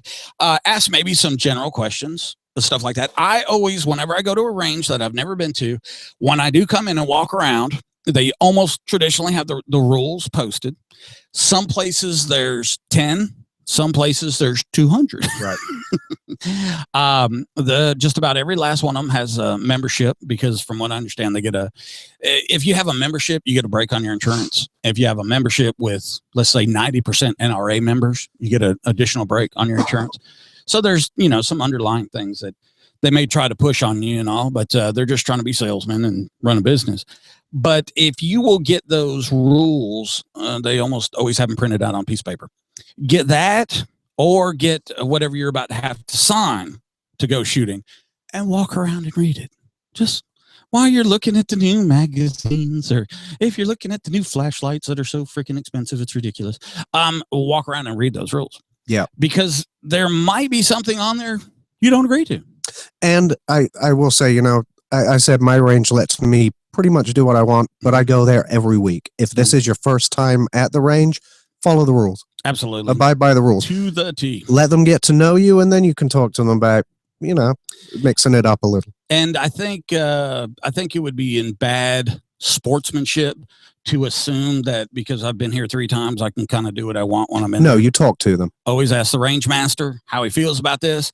And, you know, as an instructor, whenever I go to a place, let's say I got a client up in Alpharetta, up at Sharpshooter, and I'm going to go in there and I'm going to be teaching, I will go there well before the student and talk to the manager or whoever. And I'll say, look, I'm a certified instructor. Would you like to see my credentials? Across the board, people will say, you know, are you an NRA instructor? Right. That's a big, thick notebook and lots of money. And it doesn't really teach too much about shooting. Teaches a lot about the laws and all. You know, I give them some background and all that other information. And I explain to them that any student that I have in their location, if they're pushing a product, if there's something new, and there's something new in the gun industry every week now, I will introduce my clients to that stuff. Now, every client I think I've ever had has purchased something in the range other than range time, bullets, and targets. What is the typical price for range time? Like what's the $10 for, I mean, you're probably going to spend $10 for an hour. Yeah, I mean, it really does vary. The place I go is $13 for as long as you want to be there. You have that lane as long as you want. That's pretty good. Generally $10 an hour. If there's going to be like 2 people shooting and they don't, you know, one's not an instructor, they might say $10 for an hour, additional $5 for the second person on the lane. Traditionally, they're going to want you to buy ammo there. And they're going to want you to buy their targets. Now, there are some exceptions to the rules there, but you know what? They're making chump change on the targets. And for the most part in Georgia, now I've been other places where the ammo was twice as expensive at the range, and that's how they're really getting you. So, but you know what I tell people to do is just real quick. If you've never been to a range, just look them up on the internet first and maybe get an idea of what their prices are. Now, you mentioned they're going to try to push membership on you. Yes. When would be a good, like how far along or how comfortable do I need to be with weapons to join? Well, and like I said, I think useless. I think no. Some of them, those membership packages are amazing discounts. I think if you're going to go shooting every 2 weeks, like I prescribe, memberships are almost always worth it. Yeah. You know, the problem is people will get a membership and they won't go but twice in a year. Yeah. It ain't worth it. No. But if you're going to carry a firearm and you're only going to go to the range twice a year, I would prefer that you didn't carry that firearm around me, because you don't have a clue. You know, you're going to get in my way. So yeah, I mean, it's kind of like a golf membership. If you're going to play golf twice a week, right, join the club. You know, they generally run specials on their ammo. They generally run range time specials. If not, pay your dues. It's free range time. Right. Like if you can get on advanced listing, you know, for like Saturdays now at ranges are just packed. And a lot of times if you call ahead, they'll hold the lane for you. So, you know, most of those I've heard as much as, you know, well, I've heard exorbitant prices, but let's say for the everyday guy, maybe 100 and a half a month. Okay. Yeah. Would be probably on the high side, Mm-hmm. you know, and I've heard as little as $25 a month. And that includes certain little perks. Now, how long have you been shooting? Oh, I mean, I'm 45. I started shooting probably when I was 15. 15. And the reason I came to this country was to train. Yeah. I came to California and then went across to Arizona to the American Pistol Institute, is what it was called at the time. And then the burden of marriage found me, Right. and I ended up staying in America. But because I'm here and I'm here legally, obviously. Illegally? No, legally. I am here legally. I'm not a citizen, but I have my green card. And I'm allowed to buy and own guns here. So I didn't mean to why- get away from the topic. why- Oh no, you're good. why would I go home? Give me a break? I'm yapping. They've banned pretty much everything at home now. Isn't that Yeah. something? What's the maximum you can have? You can have a shotgun for sporting shotgun. Yeah, they're big. So about you hunting. can shoot clays or go hunting, and that's about it. All handguns have been banned. Where would you hunt in Britain though? I guess. Same places you would hunt here. There's No. I- Like, they have woods and grass and stuff. that's not what I meant. But yeah, okay. Like pheasant. If with a shotgun, you would shoot pheasant Right. or things like that. Not peasants. Pheasants. Pheasants. Yeah, they Like a banned ringneck. they banned peasant shooting. Well, yeah. Caste systems haven't been You know, in place in Britain for a while. and absolutely under no circumstances are you allowed to shoot at the royal family, from what I understand. No, that's apparently kind of frowned upon. It's a no-no. You know, but hey, let me tell you something. Now, this is what I've heard. We're a little off topic here, but that's the best thing about radio. The regular everyday folks aren't too happy with the royal family, are they? I think it's kind of an even mix, to be Is it? honest. I think I it's believe- 50-50. I believe I was talking to a guy that on PlayStation Network. I play a lot of Oh video games. God. And he called her a tax thieving hooer. They Ew. do make a lot of money. Well, they don't. Yeah, it's They theirs. put it this way, they take a lot of money, but give them their credit. They bring a lot of money into the country. So yeah, through Yep. the illegal mink. All right, trade. we got to go back to another break. Oh my God. Yep, it's that time again. Hey, well, that's how we pay the bills. I'm Thanks glad for you're listening. listening. Glad you're watching. Scotty, which is really weird, is commenting on All our right. show. So that can't be good. We're in trouble. You're in trouble. I'm just a host. commenting where on Facebook? Yeah.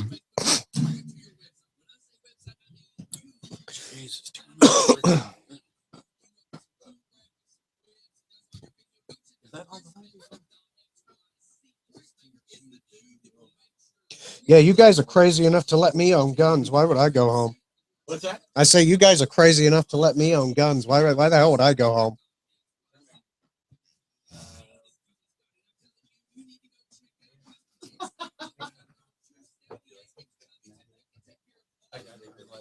Yeah. That's funny. So, Mike, I've trained with a couple of former Marines instructors before. And Ugh. before I bring this stuff on air, I'll bring it up with you first. Now, Marines have a different way of doing that it. strange way. Yeah, Some that's of them, Marine. strange way of training, like reloads, for example. Keeping the gun on target and reloading out here. Yeah. Whereas, I reload in my book. Now, Patty, what's your philosophy there? You getting close? Okay. Yeah, because you know what? When that weapon's unloaded, I don't want no big rep. Right. And now, see, when I shoot, though, I do the whole C thing, and I'm leaning forward. I push my weapon out, Mm-hmm. get behind it. I don't do interview stance. I don't teach interview stance. So is that from your training? Do you Yes. train different from the Marine Corps? Absolutely. Okay. Yeah, Marines have a They're- specific way. Yeah, they're Even their ways- rifle training Yeah. Yeah. A little bit is weird. difficult. I can't sit like that and shoot. Mm-hmm. Never could. Well, I went down to 4G Tactical. They're out of McDonough, but they train down in, I can't remember the name of the place, some little backwoods place. And Paul 4G, he's a former Marine. He was the commander of the Fleet Anti-Terrorist Security Team. Jesus. A great trainer. Yeah. But for his first class, because he expects, a lot of newbies, beginners to show up. Yeah. So it's always downrange reloads and things like that. Now, classes, more advanced classes after that, you get into tactical reloads Yeah. and shit. But it was new to me. I've always taught my classes 3 different ways: beginner, intermediate, Mhm. and I never use the word expert. No one's an expert. And I always say experienced. Yeah. And I ran into a lot of experienced guys that have turned around and went, nope, I can't do this class. You're expecting too much out of me. Really? Yeah. Oh, absolutely. Experienced shotgun. I'll make you a freaking nut job. Because I mean, shotgun, man, when you get in a freaking combat zone with a freaking shotgun, it's everything you got to keep it together, buddy. Because you're shooting at people and it's not having any effect on them whatsoever. They're 50 yards away from you and they're burning you up with an AK and you're shooting a shotgun at them and they're not even ducking. Yeah. You know, and you're like, Nope. Yeah, I've never trained with a shotgun, pistol and rifle, never, or pistol carbine, never shotgun. a shotgun and blowing doors off of hinges with a shotgun. It looks so easy. It'll freak your ass out. I mean, because literally they're shooting right next to your feet, Mhm. you know? Now, what are they using for that? Slugs or It depends. There is an actual round for it now, but before that, like a breaching ram? yes. Gotcha. And before that, we were using slugs. Double out buck. See, I'd be real concerned about that ricocheting. Double out buck. The worst thing I ever saw was double out buck in a 10 Magnum. It was a weapon that was used in Panama when they would walk point. Mm-hmm. You could literally put the barrel up against a telephone pole and cut it. Nice. Yep, and it'd be hanging by the damn power line. Damn. What was the MOE for that weapon? What was the purpose of it? Up close, dirty. I can imagine in the jungles in Panama. We used to have a lot of soldiers in Panama. The Army had a lot of soldiers. Then Noriega and all that came about. Sure. And we pulled everybody out. But man, I can imagine ripping through those big old leaves. Yeah, baby, yeah. I love the Saga 12 gauge. The 12 that's built off the AK frame. Yeah. Oh, God. All right, we're I about to go love live. All right. All right. What are we still on the range? Yeah. We've checked in. Go over what you would go over with a beginner in the first class, just class number 1. I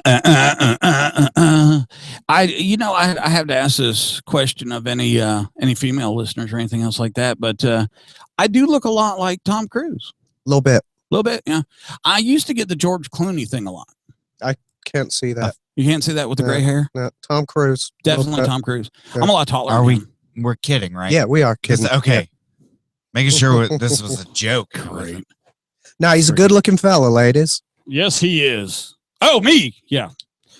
He just wants to be able to come back next Well, week. yeah, Like, that's exactly what it is. I'll have your spot on the morning show. All right. Hey, so we've checked in. We're walking around. A little small talk, and the guy behind the counter prefers a little small talk because he's trying to size you up too, Yeah. You're going to be shooting a weapon just a couple feet from him. So he would like to know that you have a relatively good idea of what's going on. And you're not insane. If you don't know, if you are a beginner, guess what's perfectly okay to do? What? Tell him Tell you're him a beginner. Yeah. And you know what? Almost, the ones we shoot at around here, they'll say, hold on just a sec. If you can wait, I'll go in with you.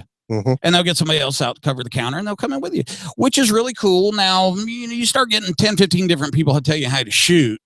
Good luck with that. It's like trying to figure out 4 different puzzles at one time. But having somebody, if you don't have a trained instructor, that that you have put under contract with you. Sometimes it's good just to go over there, and if you have are we doing? My bad. Are we? Oh, there you go. One strike. Did you hear that, Scotty? Yeah. I'm sure he'll light up my phone. Yeah, I'm sorry, text him. everybody. Text him, newbie. FNG. So where were we? Hey, we were talking about telling the guy that you are new to the whole thing. Yeah. And but now here's the thing. In all honesty, if you're kind of going there to expect that, you might want to call ahead, or you might want to go there and say, hey, if I come back tomorrow, do you think we could do this? Don't be, over anxious. And I got to tell you, they're gonna try to put a weapon in your hand. Mhm. They're gonna try to sell you a weapon. And I think for me, the biggest mistake for anybody, especially a woman, is to walk into a gun shop, buy the first handgun she puts in her hand, because usually some knucklehead's handing her a Glock 27. And wow, I've never seen a woman that didn't know how to shoot take a Glock 27 and put 2 rounds downrange anywhere near each other. That's a very it's 40 caliber. It's subcompact, and it's a bad boy, and it'll singe the hair on your fingers. And most women aren't prepared for that. When it's an old Tom Cruise. You should be ashamed of yourself, Denise. I have a video on my YouTube of a new shooter shooting a Glock 27. Really? Yeah. Good, bad, indifferent? She shot it well, but it was overpowered. Yeah. And I would not have given her that gun, except we were at the store and she said, oh, I want to go shoot. And I said, well, all I have is my 27. She said, let's try it. Cool. I think that's that's a lot of weapon. And, I think the Glock 27, correct me if I'm wrong, anybody, Xander, you, but the Glock 27 kind of came up as a backup. It is purely it's a backup gun. My 27 is now converted to 9mm, and really? it's my backup gun. Yeah. I know that with the Glock 22, 40 cal as well, same magazines, so you carry the full size. Yeah, there's platform conformity there. So if all I'm carrying is my subcompact, right, my spare magazine is a full size magazine. Absolutely, and that's cool. Plus, I'll tell you a funny joke. Ken Morgan, I don't know if you're listening, but this was a very long time ago in a galaxy far, far away. But we were up at SPD up here on West Windy Hill. And they're the main distributor for Glock products here in Georgia. And I had a Glock 22. I just bought a Glock 22. He just bought a Glock 27. And so I'm in the car and I'm taking it apart going, I guess it pretty much just takes apart like a Glock, normal everyday crap. And you know how they're always hard in the beginning, do all that. Well, he's looking at the barrel because we had been talking about silencers, and we'll get into the whole difference between a suppressor and a silencer in a different show. But so he put his barrel or my barrel. He's like, I wonder if the barrel will fit in the 27. I'm like, I guess it would. So he puts the barrel in the Glock 27, and there's about that much sticking out. And we both looked at each other and went, silencer. Because you have to have extra barrel for the threading for the silencer. And it was, unless you're going to phantom thread, which is a whole different story. Okay. So getting back to checking in at the range. See how easy and remember, if you're new to this, they will require ID. Yes. Oh, yeah. Just I think that even the ranges I go to, you're required every time. Every single time. Unless you're a member. Yeah. Yeah. If you have a membership card, they won't take ID because they theoretically have already done it. But any other circumstance, you're going to need a driver's license or a state ID. It has to be a valid ID. Right. And I tell people they don't have to wait to get their carry permit to start going to the range. No, and if you do wait until you get your permit, don't carry your gun until you've trained. Yeah, so get your training, get some training in before you start carrying. I can't get a job. I don't have a car. I can't get a car because I don't have a job. It's one of those things. But yeah, hey, if you're definitely, if you know it's going to happen, go ahead and fill out your paperwork for your permit because it does take a little while. Recently, I just had mine redone because I moved. And, I was out of country for a while. I came back. It took 2.5 weeks, 3 weeks. And 10 years ago when I did it, it took 6 months. So yeah, my very first one 20 years ago was about 4 months. Now a friend of mine just got hers recently and it took almost I think about 6 weeks. 6 No, weeks? more than that. Probably 8 weeks. Really? Oh, wow, man. But you have to remember, so many people are applying now for permits. They say approximately 1,500 a day. Yeah. Wow. That's a Georgia. lot of people. I'm just talking about Georgia. That's just Georgia. I'm Yeah. just talking about Georgia. Yeah. I'm not talking about the country. 1,500 new untrained people every day. Scary, isn't it? It is. My grandmother's one of them. Your grandmother is not untrained. She apparently had your parents or one of them, and then they had you. With Really? a weapon. Oh, so Yeah. you grew up in a group home. Yes, I'm a black child, and I grew up in a group home. Wow. Doc, did you hear that? Have to talk to him tomorrow. You want to listen to the whole advertisement for the guns and gadgets? No, absolutely not. I'm the one who did it. Or at least I know the guy who did. Wow. People are calling me. Why? Why are they calling? I have no idea. It's my son probably telling me goodnight or something. No. So anyway, we're on the range, and Yeah. we're on the range, and you're taking somebody through their first class. What would you do? First class. First class, I meet them outside. Okay. And I make sure this is what they want to do. Okay. And so that means I'm there early. By being there early, I can go in and tell the range staff I'm bringing a new student in tonight. And if they would please be patient with us. Okay. Because while they're doing everything, I'm talking them through it. Now, I'm not the guy that carries your bag for you. If you come over there with 6 bags, 4 rifle cases, and a backpack, you're toting it in, buddy. And I will walk you with my hands in my pocket, because it's you have to see this. And going into the lanes, the double door deal. I love watching people trying to carry too much stuff. Yeah. So Targets, Yeah. ammo, and lollipops and beer. It's funny. well, this is why we have it down to a fine art. Yes, we do. Okay, so I meet them out there, and I make sure that this is what they want to do. And across the board, they're like, yeah, last night I wasn't sure, but when you called today and made sure, I feel good about this. Let's go ahead and do it. We stop at the door, read the door. We go in, and I orient them. Okay. And then I tell them this. I go, okay, there's nobody on the lanes right now, but if somebody comes in while we're talking, I want you to make, visual contact with them when somebody walks in the door. And McLovin's looking at me right now going, why? Okay, because they might come in, fill out their paperwork, and get on a lane before you even know what the hell happened. And then they're going to pull out that freaking Red Ruger, that Red Hawk, and they're going to freaking put a round down range, and you're going to piss on yourself because it's so freaking loud. So I watch people when they come in. It might just be a glance. They go up to and it doesn't matter how experienced they are or whatever. He could be wearing a freaking SWAT team uniform. I still watch them. I make sure that they go through the double doors correctly. I'll explain that in a second. And then I wait to see how fast he's taking his weapon out, and I prepare myself for at least that first one. I do have post-traumatic stress disorder. So, but not only that, is that I purposely don't let my student know other than outside. So when it comes in and it happens and they jump out of their skin and they grab a hold of you, and I go, told you.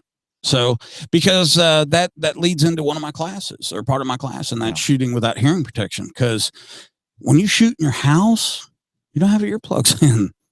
When you go to combat, you don't have earplugs in. And it's loud. And if you're in a hallway with no carpet, hardwood floors, it's real loud. And you have to know that so you can get your second shot off.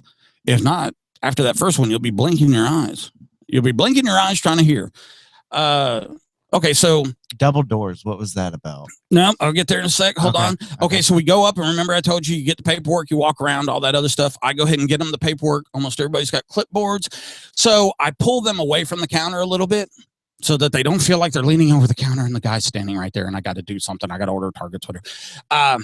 Okay, and generally that's when I walk over to the target selection. And I'll go, okay, what I need you to do is read this. If you have any questions, most of it's self-explanatory, but I'll be right here for you. I'm not going to read it to them. That's an insult.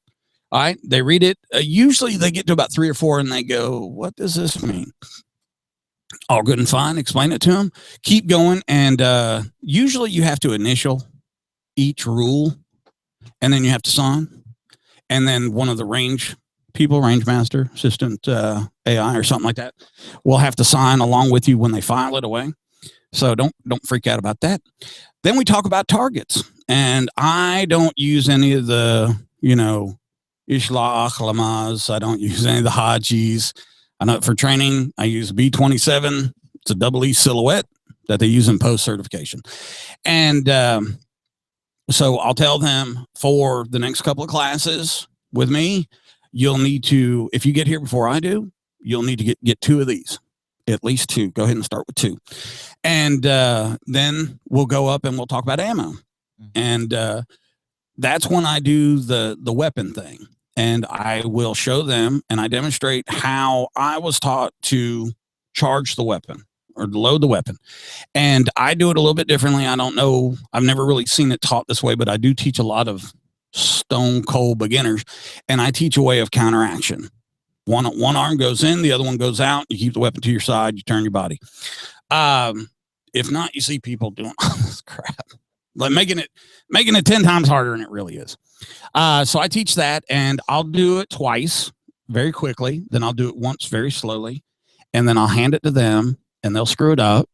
And then I'll do it one more time for them. I'll hand it back to them. They'll screw it up. And then the next time I'll say, okay, here's the deal. If you cannot charge this weapon, and this is where they get to see the fun side of me. If you cannot charge this weapon, you'll have to go to a revolver. And they'll be like, and I'll go, good.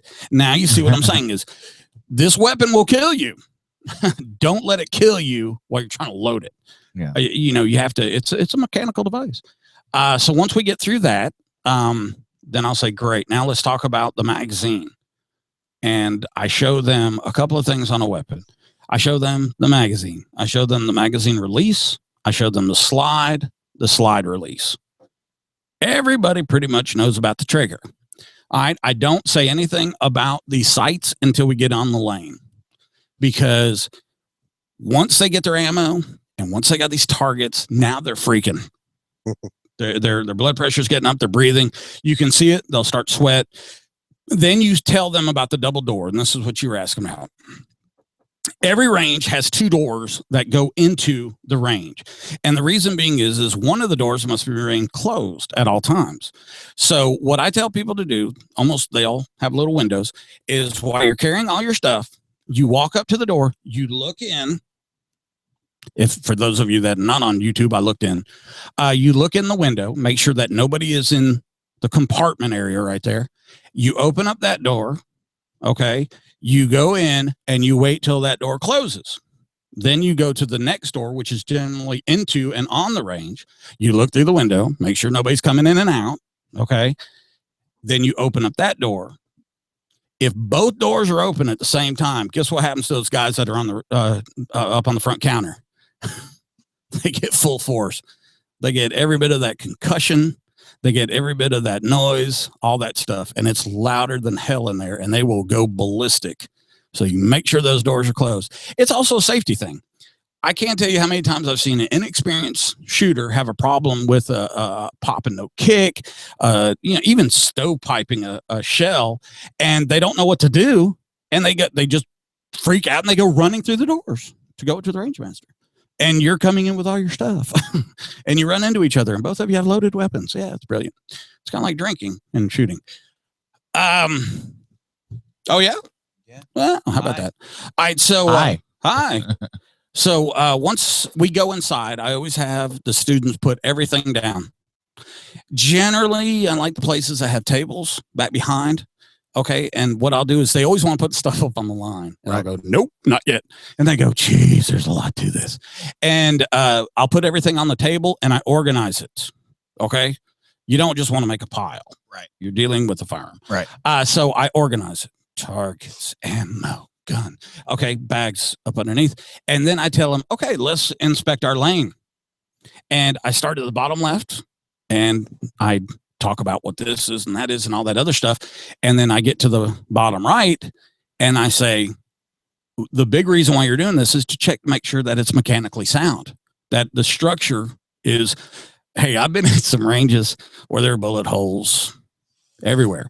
And I've been to some ranges that had this is embarrassing, hand cranks for the targets to go down on a cable system that the gears were broken off of it.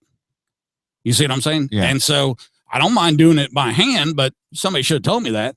Now it's all automated and gee whiz cool stuff. Yeah. And I always tell people to make sure if the Right here, the table area, the countertop, whatever you want to call it. If it is on a hinge, make sure that works. Okay. Make sure it works. Make sure it's clean. Because if I owned a range and I came in there and the thing was all busted up and it wasn't busted up before you got there, I'd probably be asking you to pay for something. So I think it's courtesy. And if there is something wrong, immediately go tell the range master. And that way there'll never be a misunderstanding. I always check the control feed, to bring the target back and down, all the way out and all the way back. Usually they use little bulldog clips to hold the target. Okay. A lot of times those will have bullet holes all in them and they won't hold the target. Right. So, here it is counting off of your time, kind of like you're doing with the radio time. Right. And, so you don't want to be paying for time that you can't use the range. Right. All right. Other than that, we would be getting into the shooting techniques and whatnot, and how to leave the range and how to clean up after yourself and all that other junk. So why don't we go to a break, and then when we come back, we are going to switch gears, and we're going to go to the second part of the show, and we're going to talk about some gadgets. All right. Non-sexual. Yeah. You good? Yep. Xander, you good? I'm good. We're going to take a break. See ya. See ya.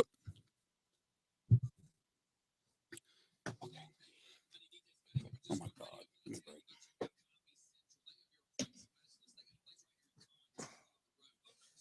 I hate training people. I do, but I'll tell you what, I would much rather train a woman.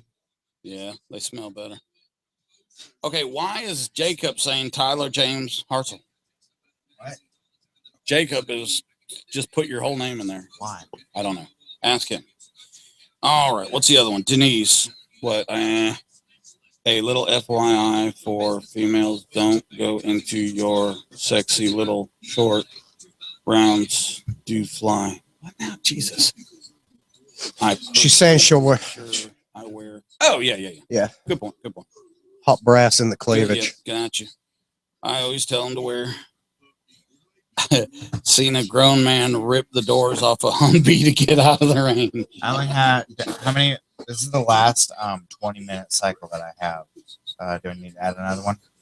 It's 8:30? 8:30. Well, we're supposed to go to about 9:30, weren't we? Yeah. We got an hour.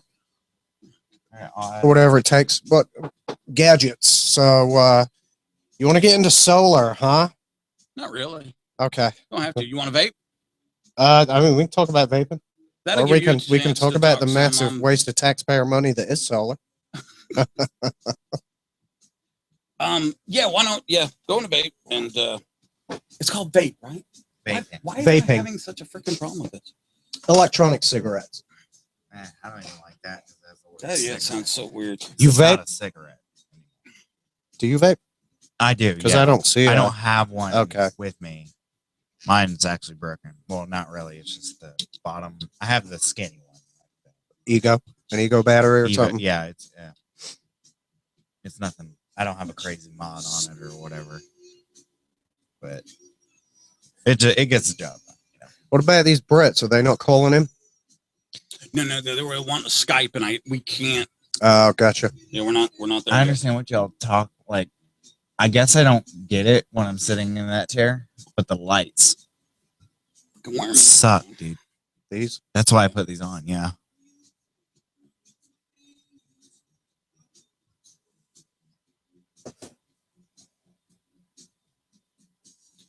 My kids are calling me I talk to my kids every night. Even, man, I was in the mountains of Kyrgyzstan using a VSAT, Skyping off of a Panasonic Toughbook, freaking in Manchurian Chinese Yahoo. And I would always talk to them. Damn, that was meant for a viewer. Haha. Okay. Somebody was asking what your name was. That's why I did. So he hadn't heard from me yet. So he calls, telling me good night. He forgot I was on the air. That's my family for you. Always knowing what I'm up to. I could be dead. So we are going into vapes.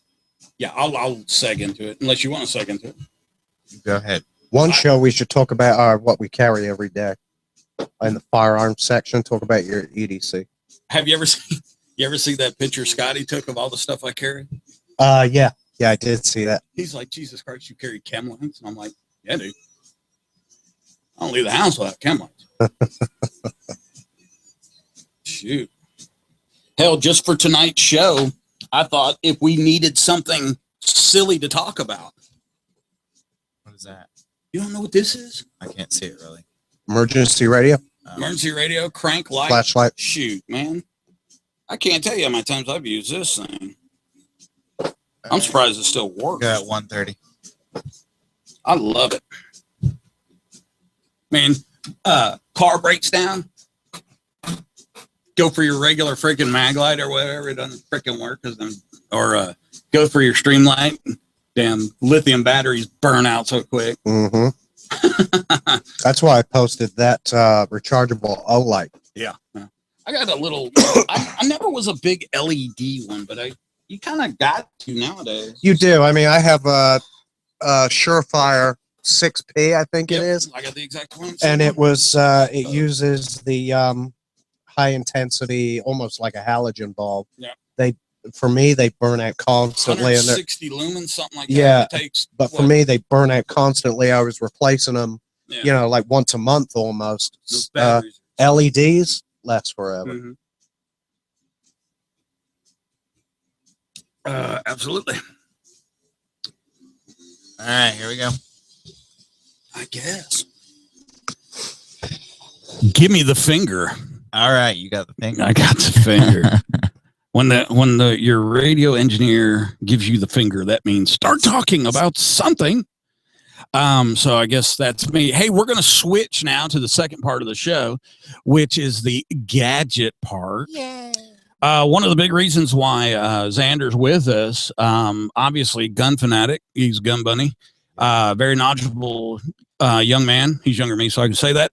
Plus, that British accent. I mean, I don't know about y'all, but I'm slightly turned on. I got a little chubby going. So gross. Every What? part of your body is chubby, so it doesn't matter.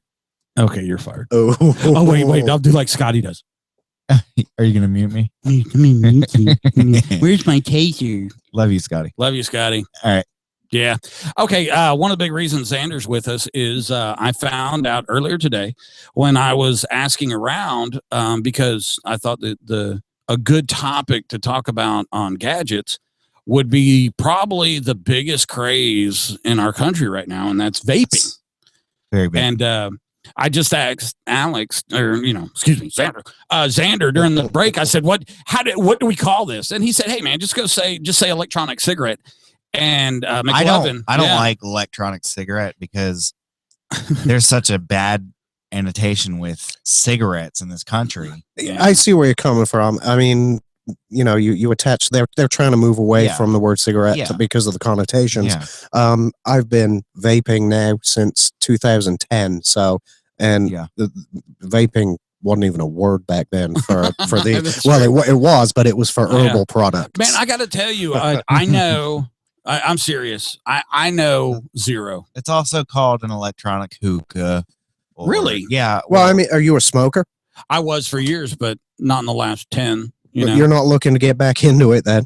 Well, I was going to try this. Really? Not so much as to pick up a habit, but you can actually vape with zero nicotine. Yeah. Mm-hmm. So I mean, it just look cool. Pretty much. I mean, I got that covered. If you're one of those twats out there blowing clouds, you're not going to look cool. Can we Can you say twat? Can we say that? I said twats. I'm sorry. They are. Twat a British? They are. These damn rubbish. These sub-ohming cloud blowers. Oh my god. With your sub-ohming. What a wanker. Yeah. Come on, say it, man. Say wanker. A bunch of wankers. Wankers. Really are a bunch of wankers. But he's how long have you been in the US? I came here in 1990. Yeah, so you've been here for, yeah, don't do long the math. time, 25 years. Don't do the 25 math years, there, buddy. So, Freaking today's he's generation. pretty much picked up the right R's. I guess, friends of mine keep trying to I think I sound like an American, but they say I don't. They keep trying to get me to sound like one. And they have this phrase, there are more birds. So they keep trying to get me to say the weirdest thing, but there you go. Yeah. But yeah, back to vaping. You can get, where the hell are we talking about birds? you can get a vape or a vape pen or whatever size mod you want. Man, you were talking. Now you know how I feel Yeah. with guns. All right, Yeah. Yeah, I'll, good I'll point. take you through my evolution of vaping. Let's have it. Go ahead. You're probably better. I started in Well, it is his 2010. evolution. I started in 2010 with what they call a cigalike. It looks like a cigarette, A right? cigalite. Cigalike. Cigalike. Because it looks like a cigarette. Oh, that screams Gatum. And back then they were awful contraptions. It was a battery with a dripping atomizer that screwed on the end, a little cap, and this little cartridge with some foam in it, and you would put your juice in the foam, put it on the bridge of the Addy, and this is an adult show. you get one or two hits, and then you get the most awful dry burn you've ever tasted. I hate that taste. So I went from cigalikes to I switched to cartomizers pretty quickly. Yeah. Bogue cartomizers on an Man, this is some science fiction stuff. Now man. you know how I feel with guns. well, I switched to Bogue cartomizers on a Ego battery, and that kind of looks like a cigar, right? When you're then up to the size of I don't know, a Robusto, something like that. Okay. So that's a type of cigar. Yeah, and at the I know. time I was conscious of that, and I was thinking, man, I look like a dick because I was Scotty. I was the only person vaping. I didn't know anybody else using e-cigs. Now, and, did you do it? Were you one of those people that did it in like restaurants? No, and still, this is why I have a bad opinion of sub-owners. I think Right. they're giving us a bad name, right? Right. Because they're in all these places, and fine, I get it. I understand you have the right to do it, but you look like A twat. you look like a twat. Right. So anyway, I had this thing, and I We was can conscious. say it. We're in America. Well, get this. I keep track because I'm gonna have a table book. You know, Mhm. of all this silly stuff that Yeah. gets said. Buddy, you got the word for tonight. The very first show, twat. Yeah. So so I'm using cartomizers, which are it's a tube with some foam in it that you put your liquid in, feeds it to a coil inside of it, Okay, which now when heats up the liquid. I don't mean to interrupt. I know we're on the radio. I don't want to overtalk you, but when you say foam, are you talking about like a spongy? At the time, they were spongy, almost like a fish filter foam. Okay, so like a cellulose Yeah, type thing. yeah. Okay. Yeah. Everything now uses cotton. Cotton. Organic cotton. So that's kind of evolved. But then or- eventually that burns out. You have to replace it. Yeah, or stainless steel mesh. Anyway, I was using That's crack. pre-made cartomizers. They were the ones I were buying. I think were about 3.2 ohms the resistance on a 3.7 volt battery, Jesus, here we which go. is really lame compared to something like this. It's really lame. So I mean, to quit smoking back then, it took dedication and a Yeah. lot of work because it was not very satisfying. Yeah. So then they came out with variable voltage devices so that you could put more voltage to this 3 ohm coil, Man. and you would get more heat and therefore more vapor. Okay, I gotta stop you. Okay, listeners, if you're as confused as I am, please call in. Okay, jeez. So you're saying there's a wire in there, and basically the current is going through this wire and heating up. Yes. Okay. All right.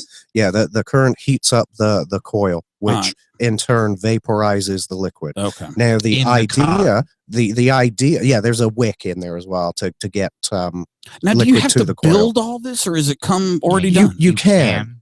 I do but it's build difficult. this. I build these myself. It's this is well, here. Seriously, dude, that looks like a finely Well, freaking okay. What Well, I let me did- show you. tuned This is type of this device. is the actual electronic cigarette. This is all this is a battery holder with some electronics. Okay. I figured- This okay, is a vapor flask made here in Georgia, by the way.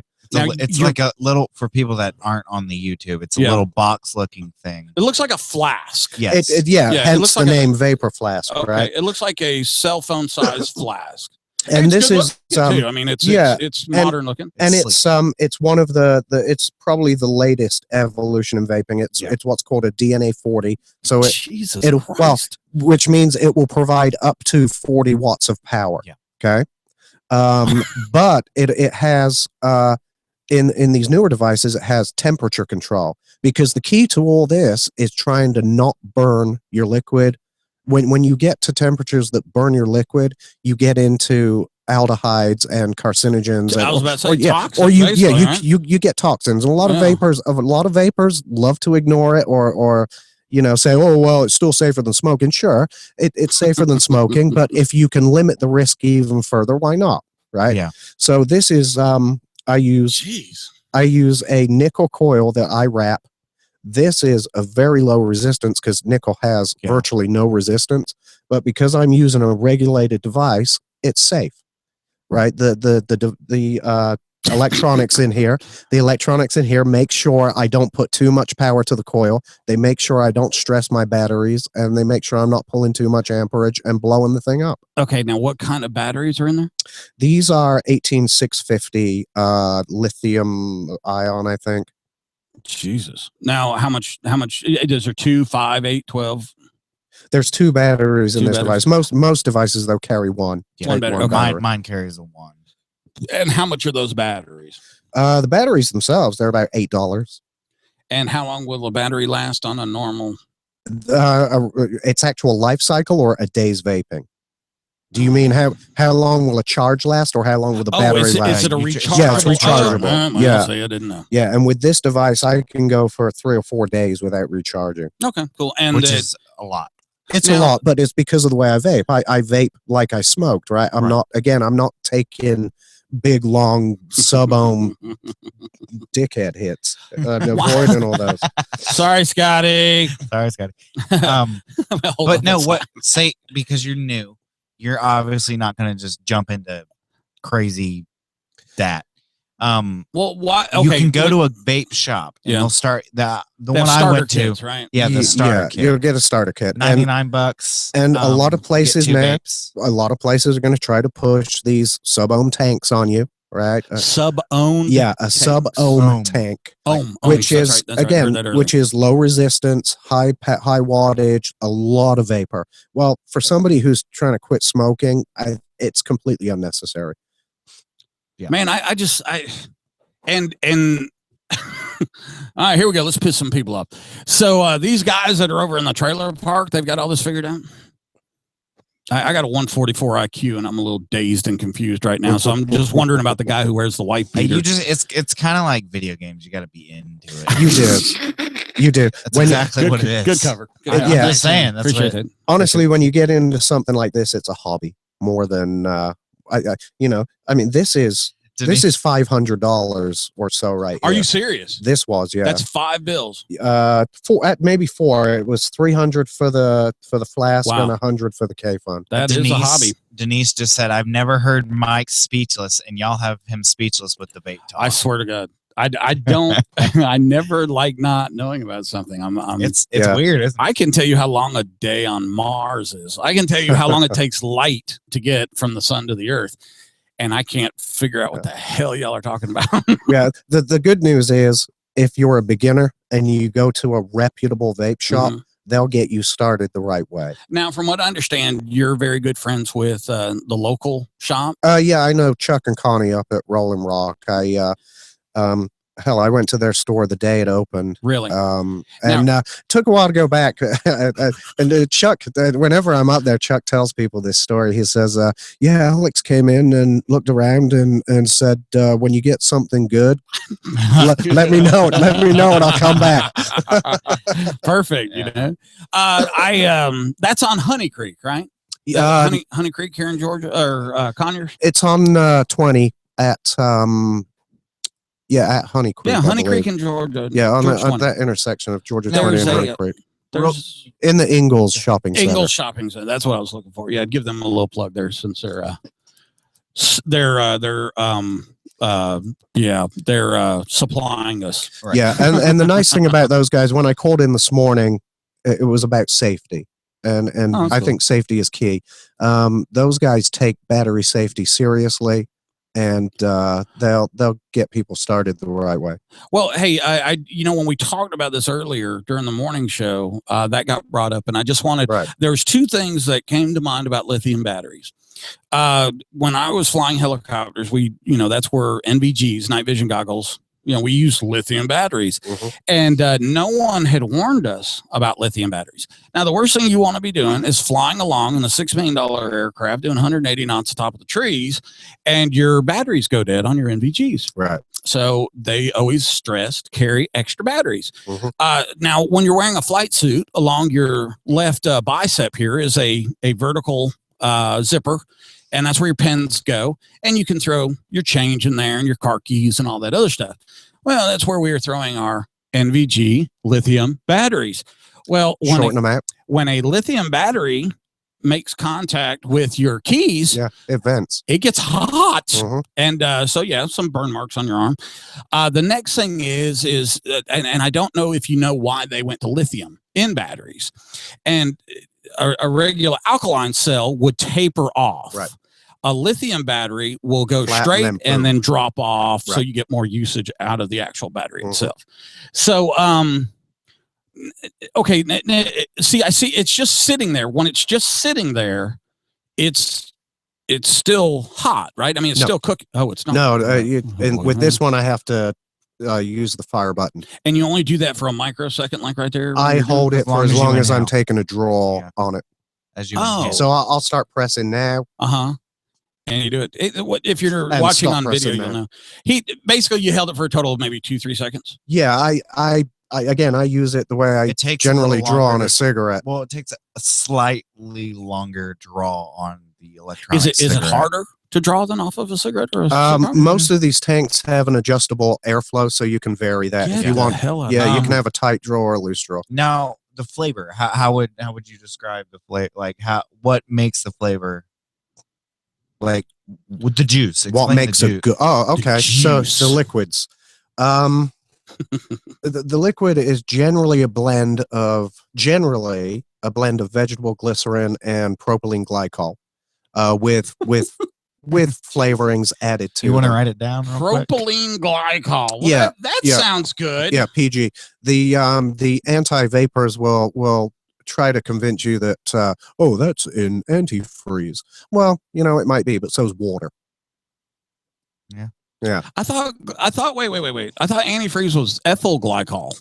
Yeah, well, it probably is, but they'll try to convince you that PG is in antifreeze. Right. I mean, hey, come on, be realistic. There's chemicals in everything. Yeah, there is, and there's once you add flavorings to these, there's and more you start to in your Coke. There is vape. Oh yeah, when you the key again is controlling temperature, and which is why I use temperature controlled devices now, so that I never go over 420 degrees, and therefore minimize most of the risks of overheating the liquid or burning it. Right? Yeah, because there have been studies on what happens when you overheat the liquid and the aldehydes that are created, and while they're people are right, it's not as bad as smoking, but they're still there, and if you can minimize it, I say minimize it. I hate running out of juice. I hate running out of juice. Right. And then getting that nasty burnt. Yeah, get the burnt taste. Now, if you run out of juice and you do that, because I was kind of thinking about that, because I would imagine that last part right there is pretty dang critical.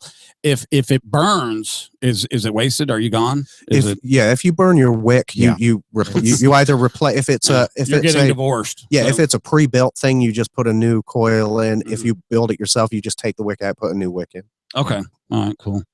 Man, but those dry hits is where that's when you start to get formaldehyde and things like that. You want to avoid those as much as possible. Oh wow! Yeah, when's the commercial come up? My head hurts. We've got about a minute and 30. A minute and 30. Man, I can tell you this in a minute and 30. I had no idea. It's a lot. Dude, I just never, and I understand you're pretty advanced. Well, that's the thing. That's the thing. It can be simple or it can be a hobby.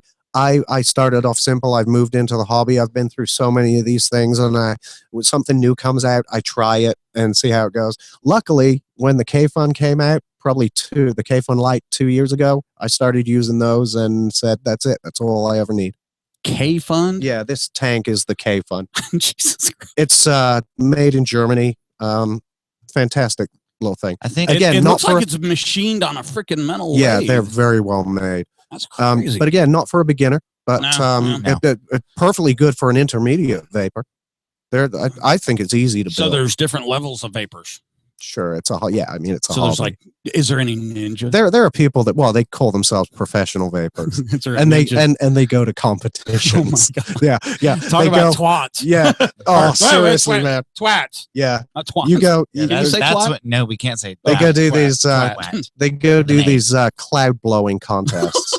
Yeah. Really, I When we call come it. back, yeah, we come back, yeah. we'll talk more about the cloud yeah. blowing. Okay. He's got to keep it Okay. straight. Good job. Good job. All right, we're out of here for a minute. Hey, thanks for watching. Thanks for listening. We'll be back in just a minute. That's why. I'm surprised he's not falling down the damn steps. Holy crap! I just never in a million years thought there was this much to it. Yeah. All right, so about another 5 minutes on it, 5-10 minutes. Sure. And then Alpha Lupo, a little bit after 9. Then after Lupo, let's go to another break. Come back from the other break. I need to talk about the AR-15 raffle, and then we'll wrap it up. What's Lupo? Alpha Lupo 45 is a gamer. That's right. He's a gamer. Yeah. And Southern Polytech. And so when we come back, another 5-10 minutes on that. I do have some more questions about the juices. Yeah. Okay. And then we'll do Alpha Lupo. And the millions of flavors. Really? Every day, I'm sure. You can take. I'm one waiting. flavor. Go ahead. Yeah, tell me what it is. Did we do They're on a something? commercial, so if I'm going to do this, I got to do this now. What am I We're in doing? trouble. What did I do? We did. Yes. It's Rob's. Yes. They said twat. Okay, so Ooh. 5 or 10 more minutes, then Alpha Lupo. Okay, We're not using, but wait. we'll go to a break. The audio in the web. Okay, we'll go to a break. When we come back, I'm going to do Freedom Outdoor Adventures and the AR-15 giveaway. Thank everybody. Crack some stupid jokes. And that should put us right about So I need 9:30. to go. Okay. Well, then let me figure it out. I think I know where on my YouTube page. Let me pull with it. I would like to run it till Yep. 21:30. I am. Even if we got to That's what I'm going stretch the last 5-10 minutes with just I nonsense. think, So no, I'll holler. I was going to try in between commercials real quick. All right, bye. what's up? So I kind of, because I'm able to do what I'm not able to do when this is running. Yeah. I kind of figured out why the sound has the sound. Okay. Sort of, kind of. YouTube gave me a warning. Guess what? This is happening. Why? Because of the language? No. No. You know, sometimes like when bands are playing, it doesn't sound that good. Like, So you're having bandwidth issues? yes, Yep. and that's Okay, so exactly it's- what the warning is. Glitch. That's exactly where the warning was going.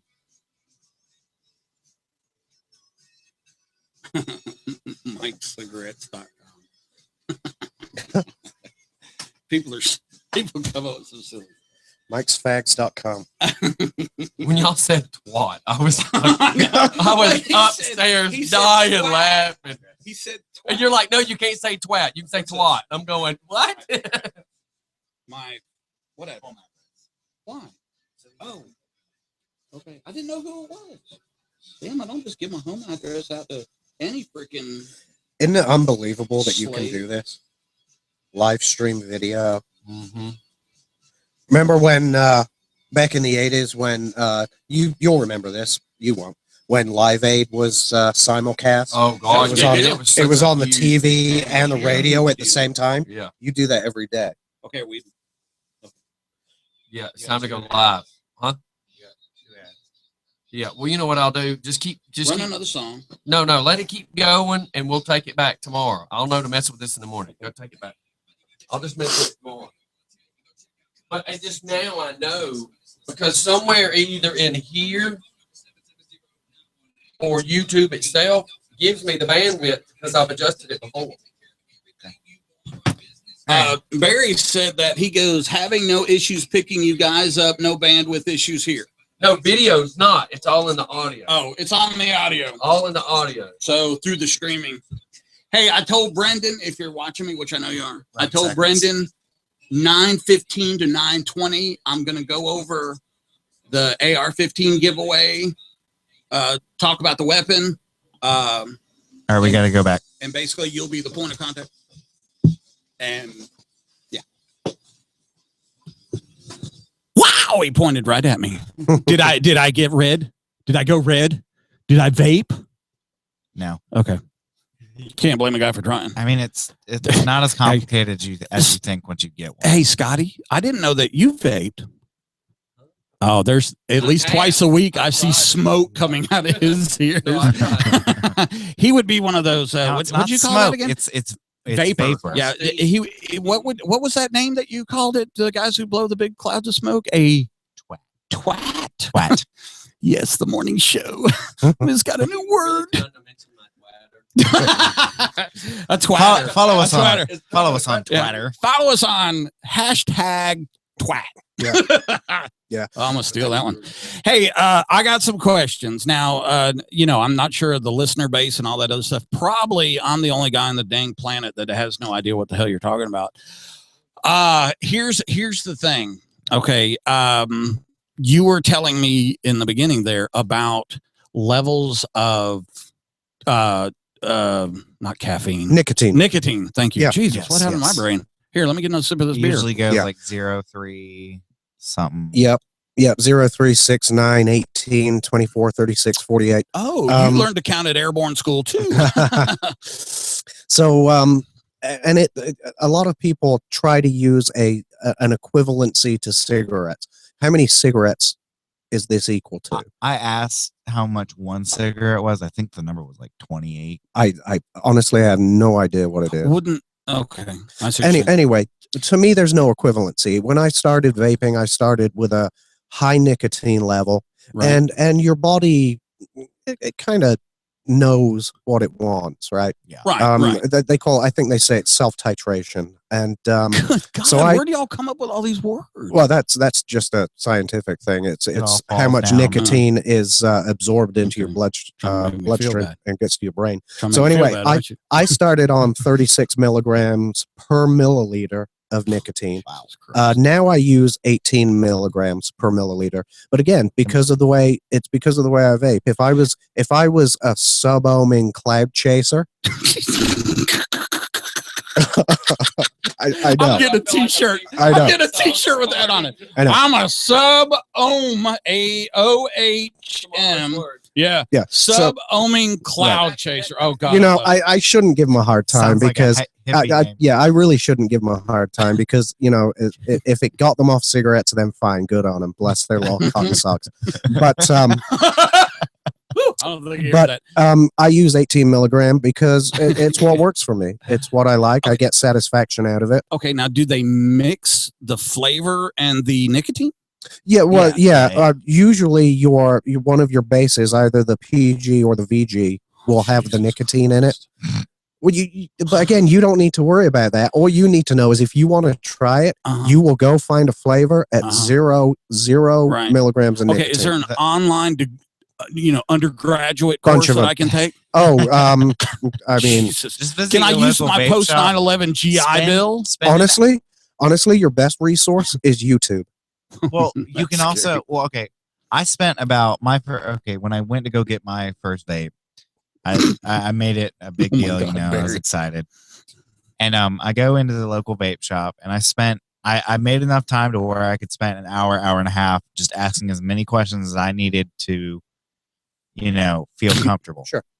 And they made it pretty easy for me. They just basically said, don't get the liquid. Try not to spill the liquid because, Okay. Yeah. I think the biggest, my local vape shop, by the way, was in Cumming when I started vaping. It was the only one in the state. Yeah. I find that a lot of shops will push you towards low nicotine levels. Yes. And big clouds. Yes. Well, they asked me if I was a smoker, and I said no, I was not. But I knew someone who was a smoker, and they asked how many packs do you normally smoke a day, or how many cigarettes do you smoke a day, and then they'll judge it from there. Right. And really, so they try. They'll try to find the best balance for you. A lot of people will take like an hour. Some people will come back and say, "Oh, it's giving me headaches," so they'll cut down. They'll swap out their liquid for a lower nicotine level, things like that. Right. I never had that problem. The higher the level for me, the better it was. I loved it. The highest I've ever had was about 6. Really? Yeah. That's the highest. Yeah. That's kind of lame, to be Well, honest. And from he's- my perspective, But if I I was not was, a smoker. I go through about 4 milliliters a day. Mhm. If I was using 6 mils, I'd be if I was using 6 milligram, I'd be vaping 30 mils a day. How much juice do you go through? I haven't done it in a while, so I Oh don't, my I god! don't, It's I don't like quite y'all are remember. talking a freaking foreign language. I love it. No, I don't really love it. It's kind of weird. You guys are talking about juice. Hey, to get back to what he said about Sitting at the table don't. passing our juices around. He said, "Don't spill the juice." Yeah, because nicotine's a poison, right? Yeah. It's well, it is, Yeah. and I know, it's but I'm saying, and I spilled it, how do of you course. transfer it from your holding? a little plastic bottle with a squeezy tip. Okay, so drips. It's like an Yeah, eyedropper kind of. Okay. Yeah. All right, and you don't want to get that on you. You can avoid. You want to avoid it, I suppose. I mean, Wash your hands if it does. yeah, I mean, I spill juice all the time. It's not going to kill you. I mean, again, Yeah. the alarmists And will say, look, "Oh my God, there are children dying from spilled liquid." Well, no, there aren't. There's children listening to the show. Yeah. And now- you're a good-looking guy. Now, do not drink the liquid. No, don't. drink liquid. Don't yeah, drink the liquid. Yeah. I've heard that before. that will make you violently sick. Go to You're- a couple You're an third idiot if you world questions or third world countries, and you'll hear that plenty. If you have kids in the house, treat it like Drano. Yeah, absolutely. Use some Wow. common sense and keep it locked up. Seriously. Yeah. Yeah. Okay. I Hey, mean, it doesn't. uh, It doesn't. Like, Just to kind of Alpha Lupo 45, Right. our resident video game I'm gonna try to- guracho. I'm going to try to hang in there with him. Okay, well, he should be calling in. I just want to, because usually Xander, whenever a phone call comes in, we kind of give it priority. Hmm. So I just didn't want to interrupt. Hey, man, look, I tell you what, you are leaps and bounds, cool, smart on this stuff. I got to tell you guys, I feel pretty stupid because in reality, I just did not think there was that much to this. That's I what thought. the show is for. You listen. I know, and but you might I'm the learn host. something. I'm supposed to know. I'm Not supposed everything. to be. No. I know everything. Shut up. No, you don't. I know everything. Just ask me. I do. I knew Do that. you? Okay. Yeah, I do. So shut up. I had no idea it was that. Did you just say? I just called you a twat. Yes. Yeah. Called me a twat. Like I said, it You can be sub-ohm cloud Yeah. chaser. it can be very simple or it can be overly complicated. But I mean, you kind of take it on like a sport, man. I mean, you. For me, it's a hobby now. I don't know. I like gadgets. Have you know, And it is. right, it- Joe? I mean, it's a great gadget. God, we didn't get to talk about solar or wind turbines or solar powered grasshoppers or none of that stuff, but that was freaking incredibly. I tell you what, I have no, why'd the screen go blue there, engineer? Don't pay attention. Okay, I won't pay attention. I definitely want to do the road trip now, big time. Over to Rolling Rock. Absolutely. So I'm going to work on that starting tomorrow, and we'll go over there and we'll take a couple cameras and do a little Periscope. Periscope is crazy. And hope they have a cloud blowing competition going on. Do they really have those? I don't know if Yeah, Rolling yeah, Rock hosts okay. them, Well, but yeah, they do But have they them. really. Oh, there's a world I've- championship. I've walked in after one, and you can't see 5 feet in front of you. Yeah, they kind of cheat and chong. Yeah. We've gone from So- smoking and killing ourselves to world champion cloud blowers. Yeah, vapor cloud, vaporage, vaporing, Sub-ohm cloud. sub-ohm cloud chaser.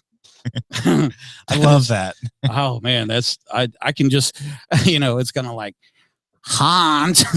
I'll Are you tell- picking me now, yeah. Hans? I'll tell you what is kind of cool that has kind of taken off recently are vape tricks, people doing Yeah. tricks with Oh, their vape. I did The see little some. Yeah. O's, the O's. Yeah, blowing O's and Yeah. making jellyfish I did it like and I did it like that's- one time that I could never. Well, I can't do I it. used to, yeah, you don't, when you're a big guy like me and you smoke cigars, you don't blow smoke rings Right. because people look at you and go, What a where'd twat." you learn that? So, yeah. Well, Yeah. well. So, we should be getting a phone call any moment now. talking about Games, video games. Well, here's the thing is I have trouble following these guys. Okay. I love a little leisure video game. I'm a Rainbow My fear Six is- Vegas 2. Yeah, I my love fear it. is he'll talk to me about a game and he'll know that No. I'm stupid No, about video games No, he's basically because I'm not like college level. Yeah. Well, At all. I think that's a call right there. He programs. That's what he's going to school for. Is Right. to go ahead, answer it up. Hey, Guns and Gadgets. Who's Hello. this? What's up? Hello. Hello? Is this Alpha Lupo 45? Yes, this is. Alpha Lupo 45. Now that's your gamer tag, correct? Yep. Yep, for PlayStation 4 and Steam. Okay. And for what? Steam. It's an online. Jesus Christ, we got Vapor, we got Steam. Yeah, It's an online gaming service. yeah, definitely meant for the PC for So sure. what do you Yeah. think about Alienware with Steam? Yeah, I'm gonna go walk outside. Alienware with Steam. Alienware is just the most expensive laptops that you can just build a computer perfectly fine Right. for the same amount of money, Yeah. even less. Now the So Alienware. it's a waste of money. Yes, it is, and you Okay. can't even make any modifications to it.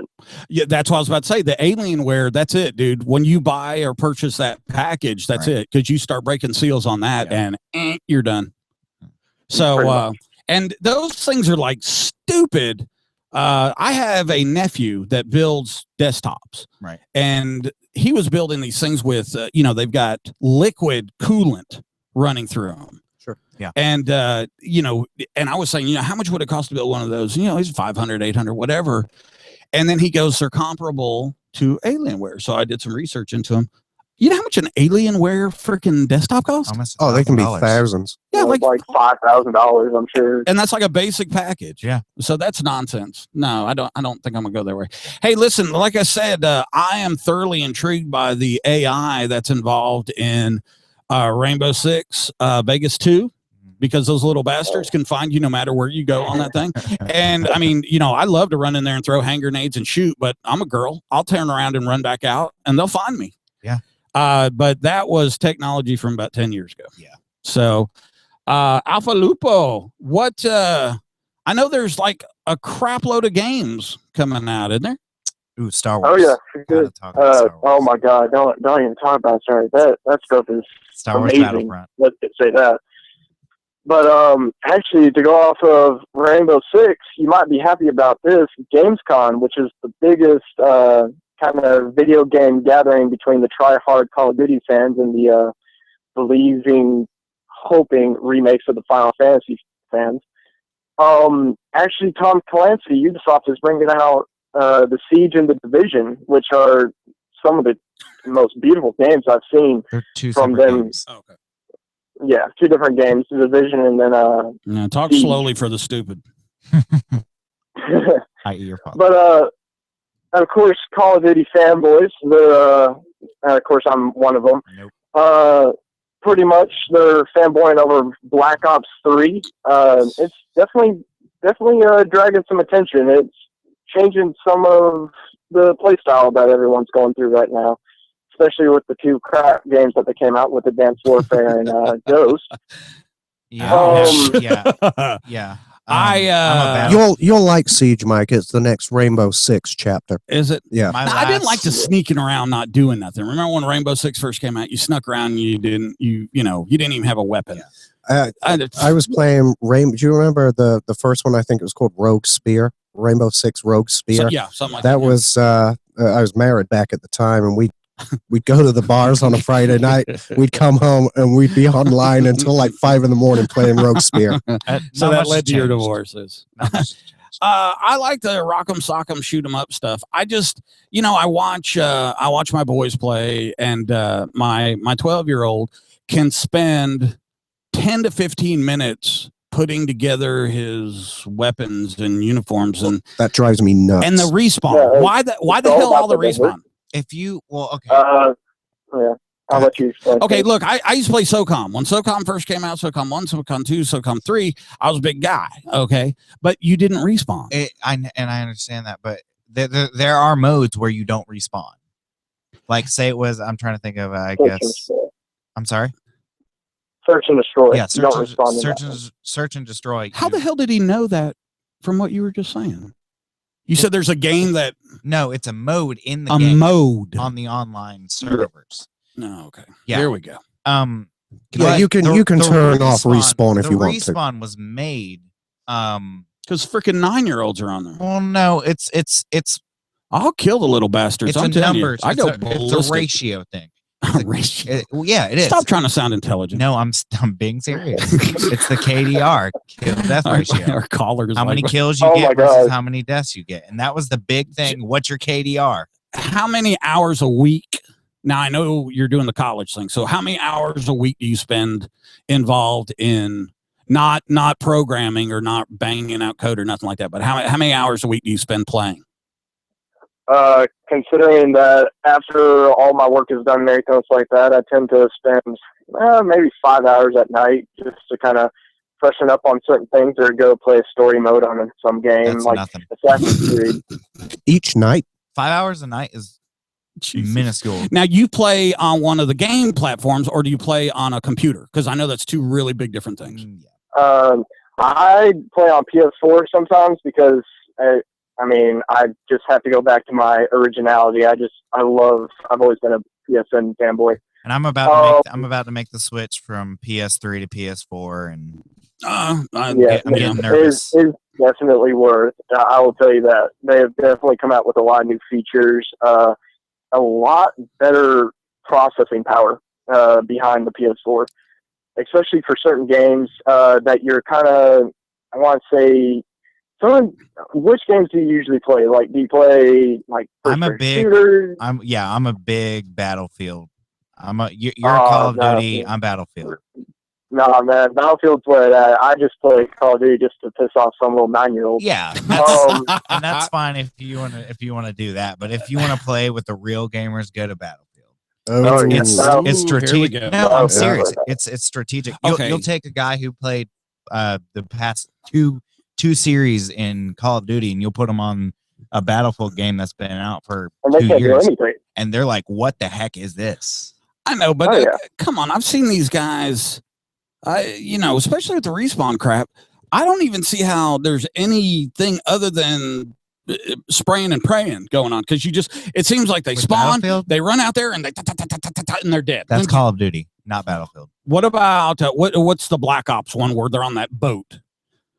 That's I want to say Hijack, Black Ops 2.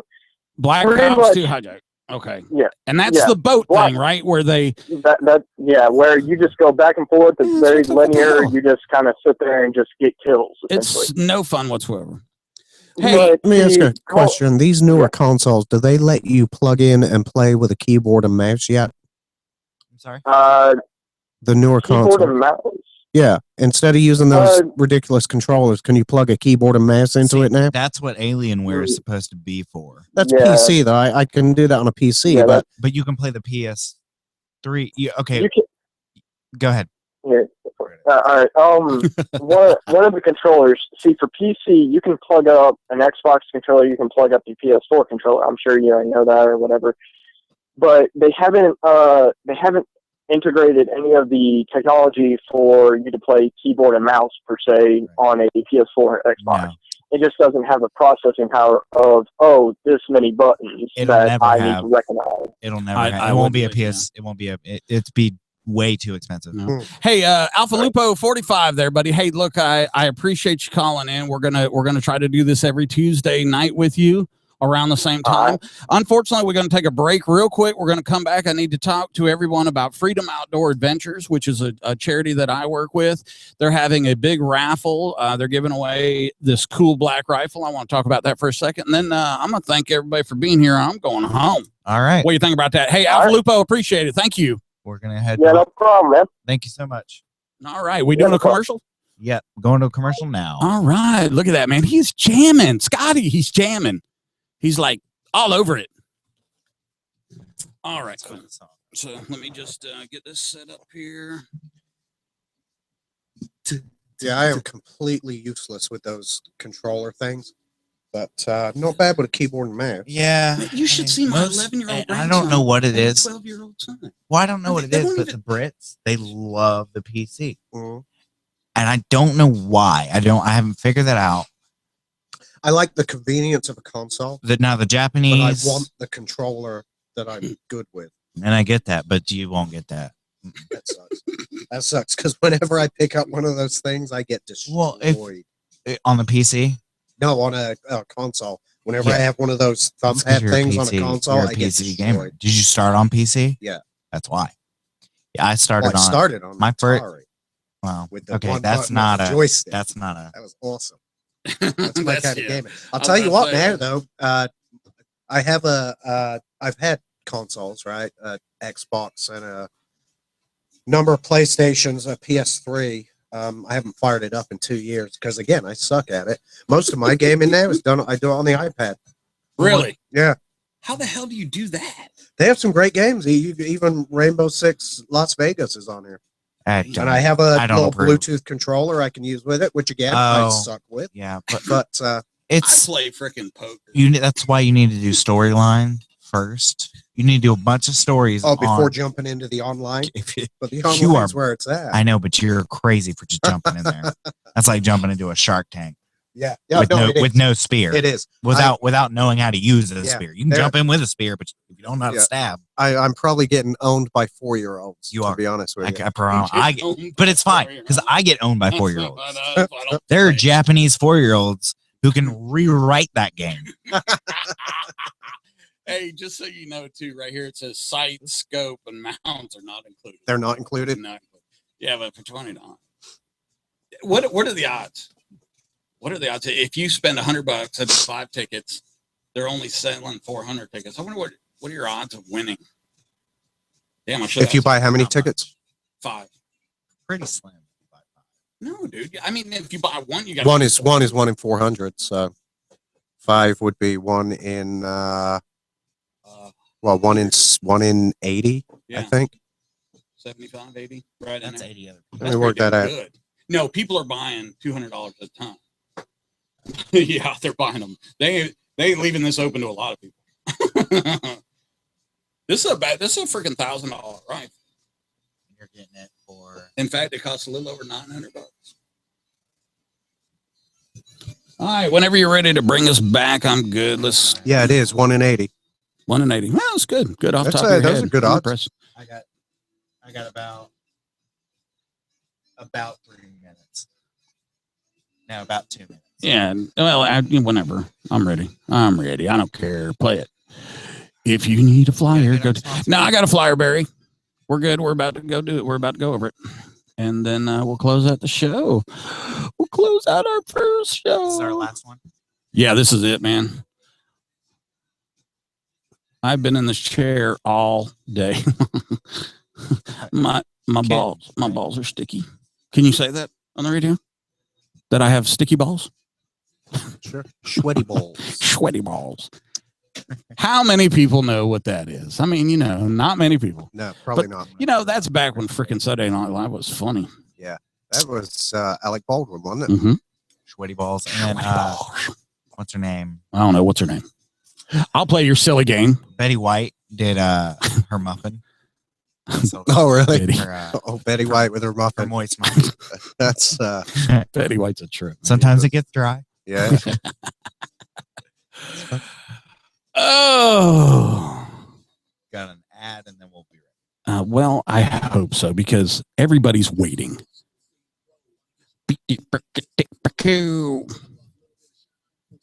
Everybody letting shine. Yeah. Get me a shotgun kill all the whiteys I see. We're live on YouTube. I don't All right. care. Here we go. Let's do it, man. You point at me and I'll start talking. Sweaty balls. Point at me. I dare you. You pointed at me. I pointed at You you. pointed at me. I did. Do you have a license to carry that thing? It's great, man. Look at this we got like a little disco thing going in here. I got a laser in my bag. Hey, guess what? Hey, guys, we've done it. We're just about done. I got one more thing we're going to cover here that is near and dear to my heart. I do some corporate work for an organization. It's a nonprofit, and they're called Freedom Outdoor Adventures. And the best way to explain this is there are guys like us that go hunting and fishing and all that other stuff. And unfortunately, we have a tendency to go off to war, and we get beat up and banged up and lose different things. And if it's not our mind, it might be an something that grows off our body. This group was founded by a gentleman who's currently active duty. I'm just going to say his first name is Brandon. I don't want to say his last name right now. Not on the air, unless it's okay with him. He started this, and this guy has taken this thing like you wouldn't believe. And it literally is one of these things that probably started at his coffee table and then probably took over one of the spare bedrooms and then probably went from the spare bedroom to the garage. And then I can really see Brandon going next door going, hey man, if you're not going to use that part of your garage, you think, you know, and he has a way of talking to you and motivating you. And he's got a full staff now of what are called FOA staffers, and they're all over the country. And he is building this thing, and it's going to be big. It's already big. It really is. They take folks like us after we get injured and disabled, and you know, soldiers want to be around soldiers. You know, our families are great, and we love them, and you know, they're really nice to us, and they take care of us and stuff like that. But there's a different kind of bond when you're around a former or fellow soldier. And what happens is Brandon and his group show up. Barry Smallwood is a part of it. He's a good friend of mine that I deployed with. Brandon shows up. These guys show up and they grab the veteran, you know, and they take him out and they go deep sea fishing or they go deer hunting. And, you know, there's some beautiful videos on the Freedom Outdoor Adventures website that will show veterans that haven't been out since their injuries, since they returned. Yeah. And they're just crying, you know, and it tears guys like me up. But what they do is obviously they have to have money to sponsor these things, and they can get pretty expensive. Now, Brandon, for the most part, for years now, has been out of pocket in this. And now that he's got a decent staff build up and he's got Barry that's helping him on an executive management level, they've started coming up with these these raffle. It's late. I've been here all day. Give me a break. All right. So 2 beers in you. All right. Well, I ain't worried about that. But the flyer is on the Guns and Gadgets Facebook page. If you do go to that, please like our Facebook page. And it's also on my personal one, which everybody knows, Michael Madsen. Is military Mike, you know that. That's where the flyer is. It's got a lot of pictures of the guys doing stuff with folks, and it's even got Brandon's son out there that they do youth programs and things of that nature. But this particular giveaway is for an AR-15 rifle. Now, this is how it works. Okay, the drawing is going to be 1 November of this year. All right, the tickets are $20 a ticket. Now, here's the catch. There's only going to be 400 tickets sold. So we're just doing some quick math that 3 guys can do late at night in a basement. And I figured, look, I feel that it's easy to spend $100 on something like this because, one, you would probably make $100 donation to this foundation. Right. Okay. No problem. Okay. So now let's say you make $100 donation to this foundation, this nonprofit, and you get the tickets. You get 5 tickets. That gives you a 1 in 80 chance of walking away with this beautiful rifle. Okay, so it's an M15A4 black carbine. It's in 5.56. And I got some stats on it here. I just wanted to go over real quick. It's a SPR, which for those of you that don't know, that's a special purpose rifle. All right, it's designed by Armalite. Okay, and this has got the bells and whistles, but it doesn't come with the sights or scopes or mounts. And generally, I think most shooters want to get their own stuff. So I'm glad that they did it that way. All right. But it's a beautiful weapon. This is the kind of thing that if you win this, you would be just showing it to everybody ever known. All right. Barry Smallwood is, like I said, he's a friend of mine. So you can contact me and I'll get you in touch with him. Or if you go to the flyer, it's got the website and phone number that you can go to purchase your tickets. Now, here again, the drawing is on the 1st of November. That's not a lot of time. Okay, so if I was you, I'd make my phone calls. I'd go to the website. Look, there's only going to be 400 tickets sold, and then it's done. It's shut down until the drawing. I think this is a great opportunity. And remember, all of these proceeds are going to go to support disabled combat vets getting back out to do that alternative rehabilitative, training. That's what we call it. Watching today, McLovin and I were watching Team America, and I call that training. Okay, so if you would please, hey, go to the Freedom Outdoor Adventures website, go to the Freedom Outdoor Adventures Facebook page, read into this a little bit more. It's on my pages. Please buy some tickets, man. Help us out. You guys know, Military Mike is a disabled combat vet. I'm not going to go into all my disabilities because, well, quite frankly, guess what, guys? It's 21-28, man. Hey, Xander, buddy, thank you so very much. Hey, look, there is a seat there for you every Tuesday night if you want it, brother. Well, I appreciate that. Okay, I would. Thank you for letting me come in. Yeah, man, you're extremely knowledgeable guy. The British accent. I mean, if you could talk a little bit more American, it turns the ladies and Mike on. Yeah, if you could talk a little bit more American, I probably wouldn't feel so self-conscious about my weight.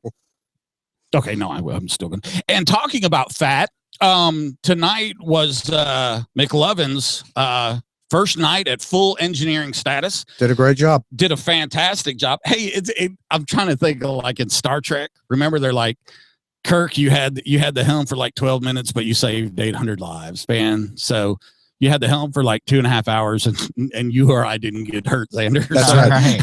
No one got electrocuted. Nobody, yeah, you never once pulled out the taser. You never once told me to shut up. Didn't mute you. You didn't mute me. Oh, crap. Here's the boss. Okay. So, yeah, you did a sucky job, McLovin. And Scotty, I can't wait to get you back there behind the board. No. Don't say that. He'll take it serious. I think Scotty enjoyed possibly the night off. So, hey, once again, listeners, whether you on the app, whether you were on the website, whether you were on Twitter, YouTube, whether you were on Twitter, Periscope, whether you're a twerk, or a twat, if you're a sub-ohm cloud chaser, hey, look, man, Guns and Gadgets and the staff here, we even appreciate if you're a it. gaming noob. Even if you're a gaming noob, hey, Just for Fun Radio, tomorrow morning at the morning show, 7:30 to 10, unless Scotty gets mad at me. Then tomorrow night, be premiering another show, Electric High with Aaron and Steve Hill, which, oh man, that's just going to be the coolest thing ever. Then, of course, the morning show continues on Monday through Friday, 7:30 to 10. Thursday night, who would that be?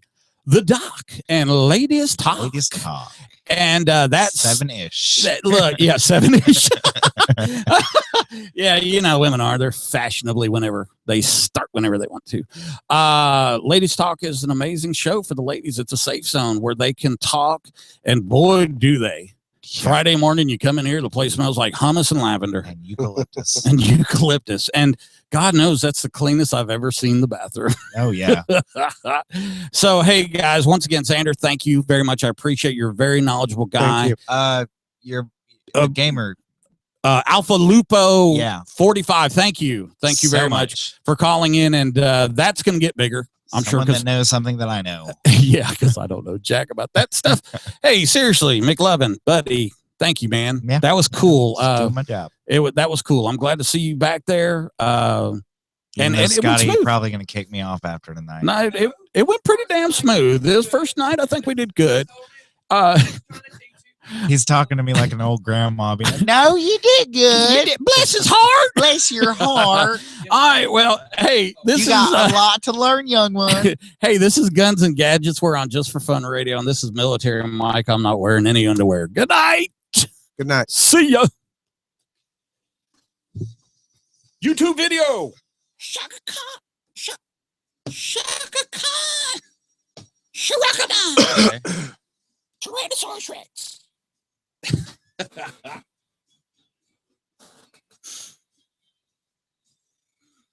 All right, and going, leaving the video.